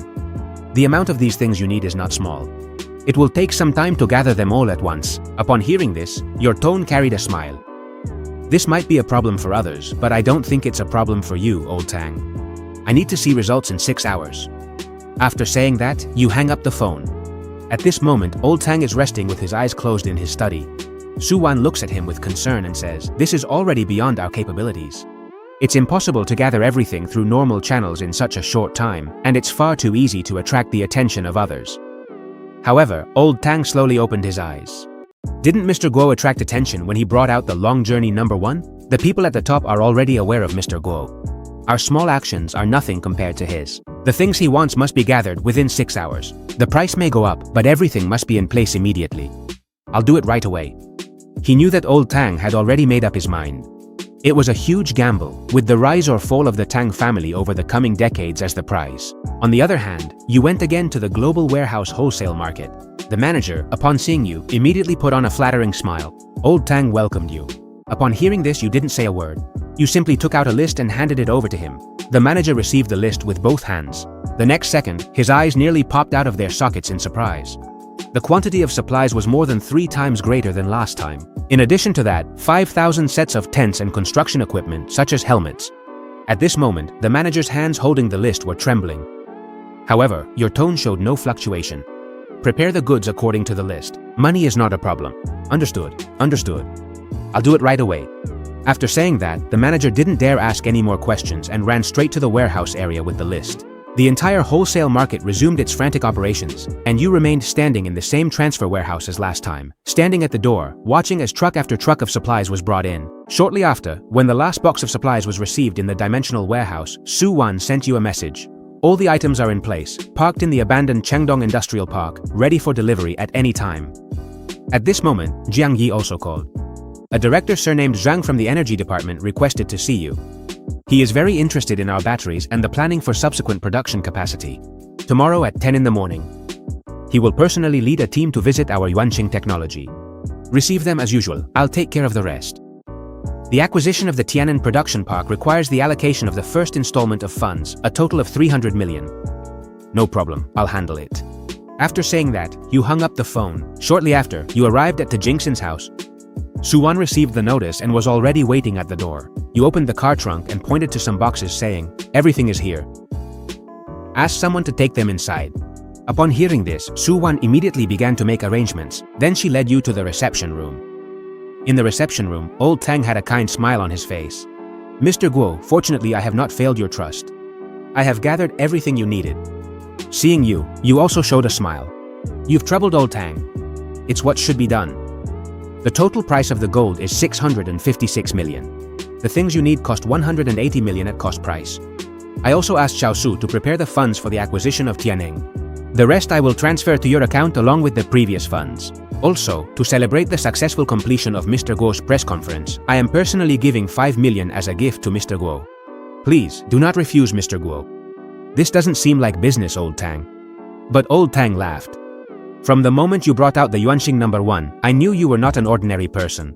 I'm old, but the Tang family needs to continue, so I've decided to stand by your side. Whatever you need, as long as I can do it, I won't hesitate. Also, I've dealt with Director Zhang. As long as you show a cooperative attitude and present a production capacity plan that satisfies him, they will remove many obstacles for you. Thank you for reminding me, Old Tang. I'll let Xiaobei gradually participate in the subsequent business matters. I hope Mr. Guo can forgive me." You didn't say much, you just nodded your head. Then you turned around and left the study. Su Wan quickly followed you, and Old Tang stood alone in front of the window. He knew that from today on, the Tang family and you were completely tied together. Shortly after, you and Su Wan arrived at the abandoned industrial park in Chengdong. You only saw dozens of excavators and bulldozers in front of you. There were also mountains of cement and steel bars, as well as a dozen large diesel generators. You were annoyed. "This is what we have to do. If you have any problems, contact me again. I'll take my leave first." After she finished speaking, you nodded your head. Su Wan left alone. You didn't waste any time. You raised your hand and stored the giant steel beasts in the dimensional space. Then, the cement and steel bars piled up like mountains. After that, you drove the truck all the way back to Little Wheat. After lowering the rolling door, you moved quickly. In an instant, you returned to the world of the apocalypse. At this moment, a dark crowd gathered in the square, and the members of Nighthawk and Nightblade formed a human wall, separating the excited survivors from the center of the plaza. At the same time, the troops of the 4 main forces had already been deployed in the distance. The temporarily constructed machine gun positions formed a defensive circle. You slowly walked out of Little Wheat, looking around, clear the central area. As soon as the words fell, the members of Nightblade acted immediately, quickly opening a passage through the crowd. Then, they cleared out the largest open area in the center of the plaza. Then, you stood at the door of Little Wheat and, with a wave of your hand, hundreds of bags of cement instantly fell, neatly stacked on the ground. Next came bundles of steel bars, mountains of sand and gravel, as well as toolboxes and engineering machinery that landed with a loud crash. Immediately, there were bursts of exclamations throughout the area. You paid them no mind, simply telling Nighthawk, gather all the engineers and technicians, have them check the equipment, let the electricians start up the generators and install the lighting equipment. I want this place to be as bright as day. The rest of the people will form groups to clear the foundation and get ready to lay the steel bars. Nighthawk didn't hesitate at all after hearing this. He picked up a loudspeaker and his voice echoed throughout the square. Everyone with engineering experience, step forward. Civil engineering workers, stand to the left. Those who know how to operate engineering machinery, to the right. Those who know how to build regional electrical networks, stand in the middle. Everyone, move. Move quickly. 3 long lines quickly formed in the square. Other people will be grouped according to their physical strength and will be responsible for transporting materials and cleaning the site. Everyone must obey orders and work hard. Those who are lazy, slack off, or have devious thoughts will suffer the consequences. After saying that, Nighthawk raised his hand and snapped his fingers. The next second, flames shot up, burning the nearby steel pipes into molten iron, stunning all the survivors and prompting them to start working quickly. Several electricians began checking the circuits, connecting the electricity. Shortly after, the diesel generator let out a deep roar. Immediately after, the engines of the excavator and the digger roared to life again, a symphony belonging to industrial civilization. The excavator began clearing away the wreckage of vehicles and debris. The survivors put on helmets and gloves, using the most primitive tools to break up the concrete ground and transport gravel. Thousands of people were working simultaneously in the field, and several huge field pots had already been set up at the edge of the construction site. In no time, the aroma of meat soup spread throughout the square, becoming the most powerful motivation for everyone. At this moment, the lead captain and the white deer stood side by side in the ARC's command room, looking at the electronic screen. The captain spoke with unparalleled solemnity. He is not building a city, he is establishing a new order. The people inside the city are creating out of hope. The soldiers outside the city fight to protect this hope. Night soon fell, but the central square shone as bright as day. Steel bars threw off sparks under the cutter. The excavator pushed the discarded earth into a deep pit. The workers shouted slogans as they lifted the steel bars from the foundations in the trenches. In a trance, it seemed as if everything had returned to the time before the end of the world. At that moment, the awakened member of Team Jaren shouted, "Come on, finish quickly so we can eat soon." And outside the construction site, on a defensive line, the commander is using a rifle to precisely shoot zombies. He shouted loudly, "Watch your positions and don't let the zombies get close. I'll put in a good word for you." Soon, a Nighthawk appeared behind the defensive line. Mr. Wall asks that you send representatives to settle today's reward. Upon hearing this, the faces of the 4 commanders lit up with joy. They followed the Nighthawk toward the center of the plaza, and you were standing at the entrance of the wheat department watching this. When you saw the people arrive, you waved your hand casually and several piles of supplies appeared out of nowhere. There were more than 200 boxes of canned luncheon meat. There were also compressed biscuits and purified water. Then there were medicines for treating external wounds, even boxes of strong liquor and hundreds of packs of cigarettes. The 4 commanders were left speechless. This is the reward for the first day. You 4 are warlordly. How to transport and distribute it is your business. After saying that, you turned around and went back to the wheat department. The 4 remaining representatives stood there for a long time. After a while, the 4 snapped out of it and immediately shouted quietly into the communicator, "Quickly bring people to transport the supplies. There are cans, cigarettes, and all kinds of liquor." For a moment, the joyful cheers of the soldiers echoed within the position.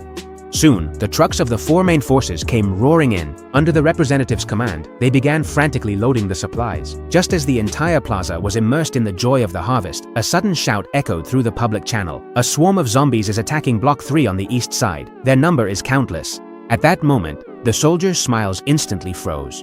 The survivors at the construction site also began to feel afraid. However, Scorpion snatched the communicator and shouted, "Use all your steel-necked enthusiasm, hold on tight to your weapons and fire with all your might. Raise the first line of defense at the front." After his words fell, the other commanders also quickly issued the same orders. The soldiers' morale was higher than ever. They quickly moved into combat positions, aiming their weapons at the end of the street. However, chaos began to spread at the construction site. The survivors instinctively dropped their tools, wanting to flee. Just at this moment, Nightingale's voice rang out. "Anyone who dares to run around will die now. Mr. Guo is watching from behind. The construction site is the safest place. If you want to live, keep working." After these words were spoken, the crowd calmed down a little, but fear was still spreading. At this moment, the sensation of the ground vibrating became increasingly clear. At the end of the street, a swarm of zombies surged forth like a tide. The next second, dozens of machine guns on the circular defensive line spat tongues of fire at the same time.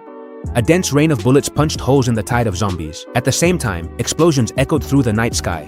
The soldiers kept the zombie horde at a distance of 200 meters, but the number of zombies was simply too great. The battle situation gradually reached a stalemate. Just at that moment, a dull, muffled sound came from behind the zombie horde. A giant mutant zombie emerged. It was covered in hard, keratinized shells. It completely ignored the grenades and charged straight toward the bastion's defensive line. A flash of fire was seen flying from Nightingale's hand. The mutant zombie's skull was instantly pierced. Immediately afterward, it rolled forward due to inertia and finally crashed into the defensive fortifications, scattering sandbags and barricades everywhere. But that monster was never able to get up again. At this moment, the other awakened also began to take action. For a moment, various abilities exploded within the zombie horde.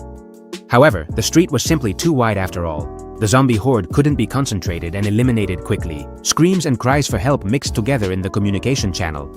The situation on the battlefield was becoming more and more tragic. Although the soldiers fought bravely, there were still inevitable gaps in the defensive lines. Dozens of zombies broke through the line of fire and lunged at the defensive line. The soldiers had to face them in close combat. As more and more zombies invaded, the entire defensive line became precarious. The survivors at the construction site were trembling, huddled together in a group, shaking with fear. Even Nightingale became serious. Just at that moment, you came out of the wheat department. The next second, your figure disappeared. You looked down from above at the approaching tide of zombies. Seeing this, everyone's gaze turned to you, and a wooden box appeared in front of you and shattered. Suddenly, dozens of steel balls tilted and floated in the air. Then, you gently aimed at the zombie horde. A stream of metal composed of dozens of steel balls shot out directly. The roar even drowned out the dense sound of gunfire. In just an instant, the zombies in front of the defensive line were pierced and torn apart. Immediately after, the second wave of steel balls flew out again. Then came the third wave and the fourth wave. Wherever the torrent of metal passed, everything was destroyed. You were like a human Gatling gun. You alone cleared the zombie horde within 50 meters in front of the defensive line. At this moment, the entire square fell into a strange silence. Only the dull roar of the generator remained. A strong smell of blood permeated the air. After a while, you slowly descended from the height. Everyone's gaze focused on you, as if they were witnessing a god descend to the world. And you simply said lightly, "Keep working." Nightingale was the first to come back to her senses. Her voice echoed throughout the place over the loudspeaker. "Everyone get to work. Mr. Guo doesn't keep idlers here." The very next second, the crowd began to stir. The survivors quickly returned to work, each with a deep respect in their hearts. At the Panshi base, Yang Wang watched the scene helplessly. After a long silence, he picked up the communicator.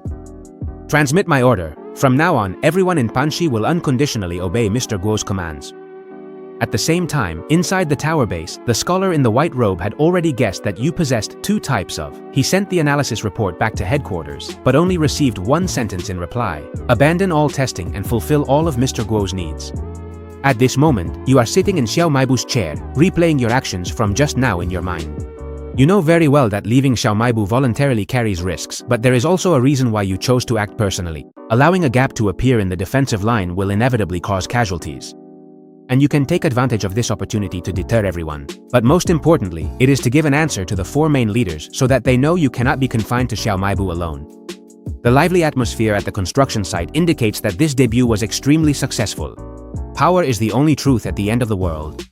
Thinking of this, you send a message to Nighthawk to clean up the battlefield and retrieve the golden box. After hearing this, Nighthawk quickly gathers the Nightblade team. He then gives the order to retrieve the golden box. The members of Nightblade hear the command and act quickly.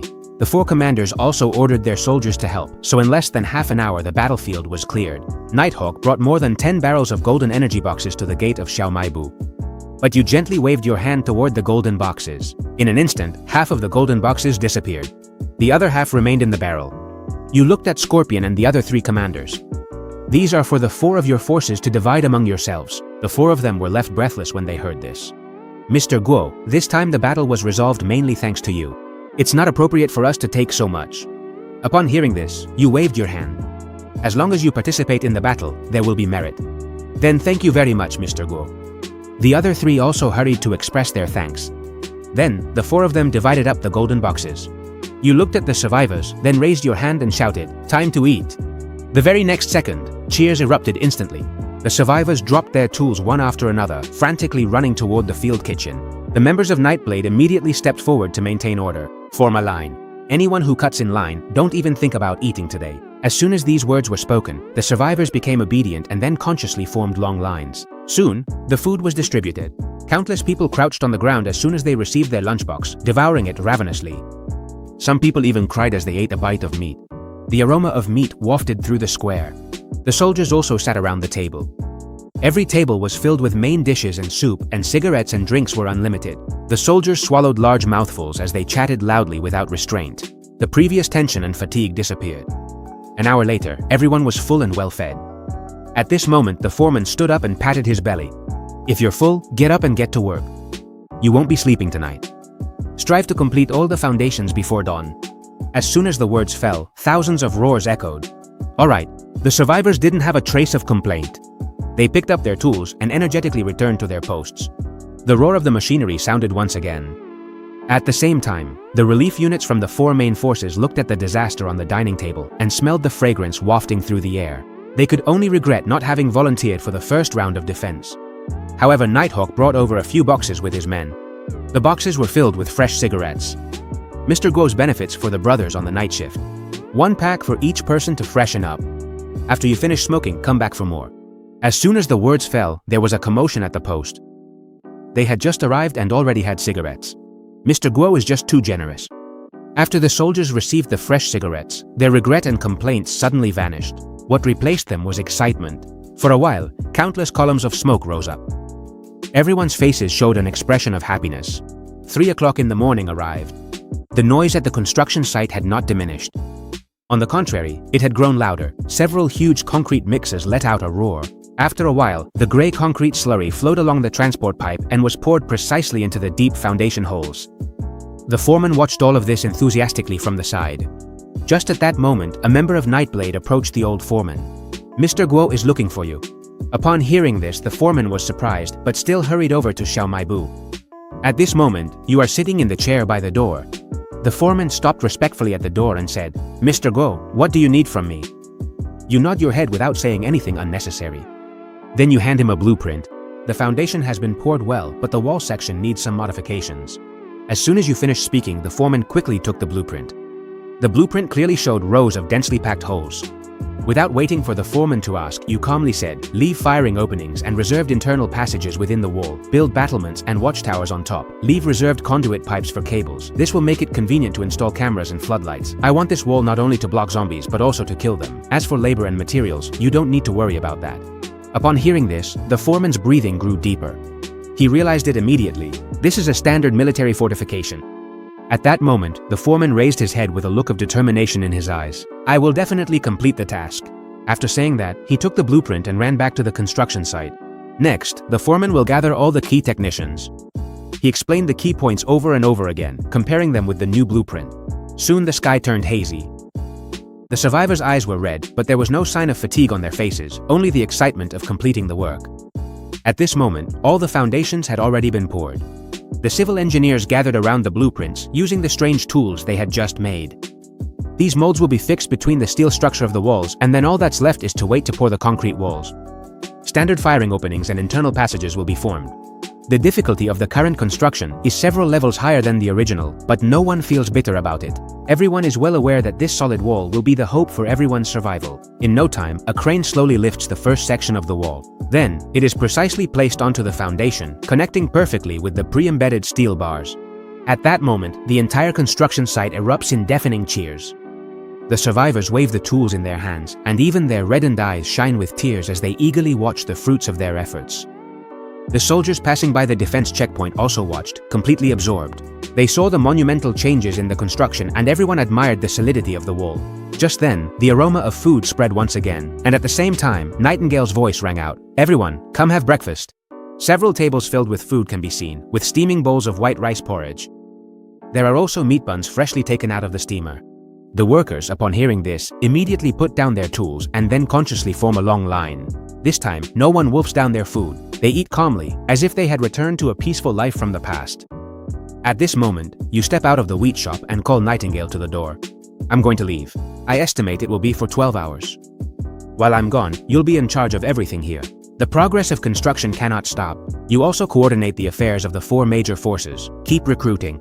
Don't worry about there being too many people. As long as you evaluate them seriously, there won't be any problem. Let them come into work. Nightingale nods solemnly after hearing this. Understood, boss. After finishing your speech, you look at the lively scene in front of you. Then you turn around and return to the wheat shop. Next, you activate the travel device and return to the present era. Half an hour later, you arrive at the office building of Yuanxing Technology. Zhang Yi was already waiting at the door. President Guo, Director Zhang and the others are in the reception room upstairs. You nod upon hearing this and then follow Zhang Yi into the building. In no time, you arrive at the reception room. You see a middle-aged man sitting in a chair. He is Director Zhang from the Ministry of Energy. Standing behind him is also a secretary. Director Zhang stands up when he sees you. Mr. Guo is young and promising. You also extend your hand with a smile. Hello, Director Zhang. And immediately, both of you sit down. Following procedure, Zhang Yi begins to present the company's development plan. Director Zhang listens attentively, while the secretary quickly takes notes in his notebook. After more than 10 minutes, Zhang Yi's presentation comes to an end. Director Zhang is the first to speak. I've seen this technical report. It can be said to be disruptive, but I'd like to know, is the source of this technology reliable? Is there a guarantee for subsequent technological upgrades? And what is the speed of recovery for production capacity? Zhang Yi is startled upon hearing this. However, your expression doesn't change at all. The source of the technology is a trade secret that I cannot disclose. I can guarantee that this technology is completely under my personal control and there are no patent conflicts. Subsequent upgrades have also been planned up to the 5th generation, and production capacity can be restored within a month. The only thing that could slow down progress are some administrative approval processes. At this moment, a meaningful smile appears at the corner of Director Zhang's mouth. You don't have to worry about the approval process issue. But I do have a suggestion. I hope that the state will invest to establish a new joint venture and jointly develop and produce the Yuanxing battery series with you. In return, the state will provide you with comprehensive political support. After finishing speaking, Zhang Yi looks at you nervously. He understands that this means the state is going to incorporate Yuanxing technology and make you hand over what is most essential. The next second, you laugh. The suggestion isn't bad, but it seems you've made one mistake. Today, I'm not sitting here to seek help from the state, but to give the state an opportunity to take a leading position in the energy revolution. As for cooperation, I can set up a new sales company specializing in military orders and national strategic projects, and Yuanxing Technology must hold 90% of the shares. This is my limit. At this moment, the strange atmosphere instantly drops to a freezing point. Director Zhang's face visibly darkens. Without the state's approval, can your batteries even leave this building? After hearing this, you lean back in your chair and relax. Do you think the approval process is important, or is it more important for the state to be completely freed from energy constraints? The energy density of 5th generation technology is 3 times higher than that of Yuanxing No. 1 and has already entered the prototype testing phase. My technology can be deployed in China, but it can also be deployed in any other country. After finishing speaking, Director Zhang felt a chill run down his back. If this technology were to fall into foreign hands, he could not bear that responsibility. After thinking for a moment, Director Zhang suddenly stands up. Please allow me to make a phone call. After saying this, Director Zhang takes out his mobile phone and leaves the reception room. 2 minutes later, he comes back into the reception room, takes a deep breath and says, "We accept all your conditions. Not only that, but the state will provide you with unlimited support." Upon hearing this, you slowly extend your hand. Then, happy cooperation. Director Zhang immediately shakes your hand upon hearing this. Happy cooperation. Then he shook your hand. The atmosphere afterwards became a bit subtle. Before it was a negotiation, now it's about following instructions. Director Zhang actively inquired about Yuanxing technology. In a post-apocalyptic world, the protagonist, after being abandoned by his girlfriend because of his poverty, gains the ability to travel between worlds using a mysterious cabin. He discovers that ordinary objects from his world are valuable in the zombie-infested wasteland. He sets up a shop selling everyday goods like instant noodles, cola and water at exorbitant gold prices to survivors such as Ying, a powerful woman who wields fire. He successfully defends his shop from attacks, making a name for himself. The protagonist consumes a zombie crystal, a golden box, gaining spatial manipulation powers. Using the power of spatial manipulation, he can create a restaurant empire. Zhang nodded unconsciously. I'll still leave the daily operations of the company to you. After Lin Mo finished speaking, he turned around and left. Where are you going? Something came up. Lin Mo's figure disappeared through the door, leaving Zhang Yi alone in the empty reception room, still confused. Lin Mo left the Yuanxing Technology building. He got into that white van. He didn't start the car immediately. Instead, he took out his cell phone and dialed a number he had just saved. This was the business card that Director Zhang had given him before leaving the reception room. There was only a phone number, stating that it was a 24-hour hotline that could solve any problem raised by Lin Mo. The call was connected almost instantly. "Mr. Lin." Director Zhang's voice came through with a kind of deliberate enthusiasm and caution. At that moment, he was sitting in the special car returning to the department. He was still going over every detail of what had just happened in his mind. "Director Zhang, I'm not going to beat around the bush." Lin Mo's voice was very calm. "Since this is top priority support, then I'd like to make my first request. Here it comes." Director Zhang immediately straightened up, feeling a surge of energy. He thought Lin Mo's first request might be about dealing with those billions in uncollectible debts from Tian'an Energy, or hoping the country would step in to coordinate relations with foreign suppliers. "Please, go ahead. We will definitely cooperate fully." Lin Mo leaned against the driver's seat of the van, looking out the window and speaking in a low voice. "I want bullets." There was a long silence on the other end of the phone. Director Zhang, almost unconsciously, pulled the phone away from his ear and looked at the screen to confirm that the call hadn't been disconnected. "Mr. Lin?"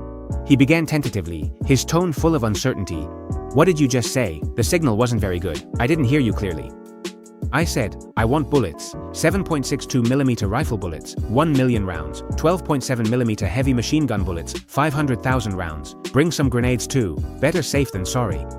On the other end of the phone, there was only a deathly silence. Director Zhang felt his palms were drenched in cold sweat. He thought Lin Mo would want money, or policies, or rare production materials. He never imagined that what the other party would ask for were weapons, and in such enormous quantities. This had already far exceeded the realm of violating principles. This was touching the country's most sensitive bottom line. "Mr. Lin, this..." Director Zhang's voice was terribly dry. "This is impossible. Weapons and ammunition belong to the state."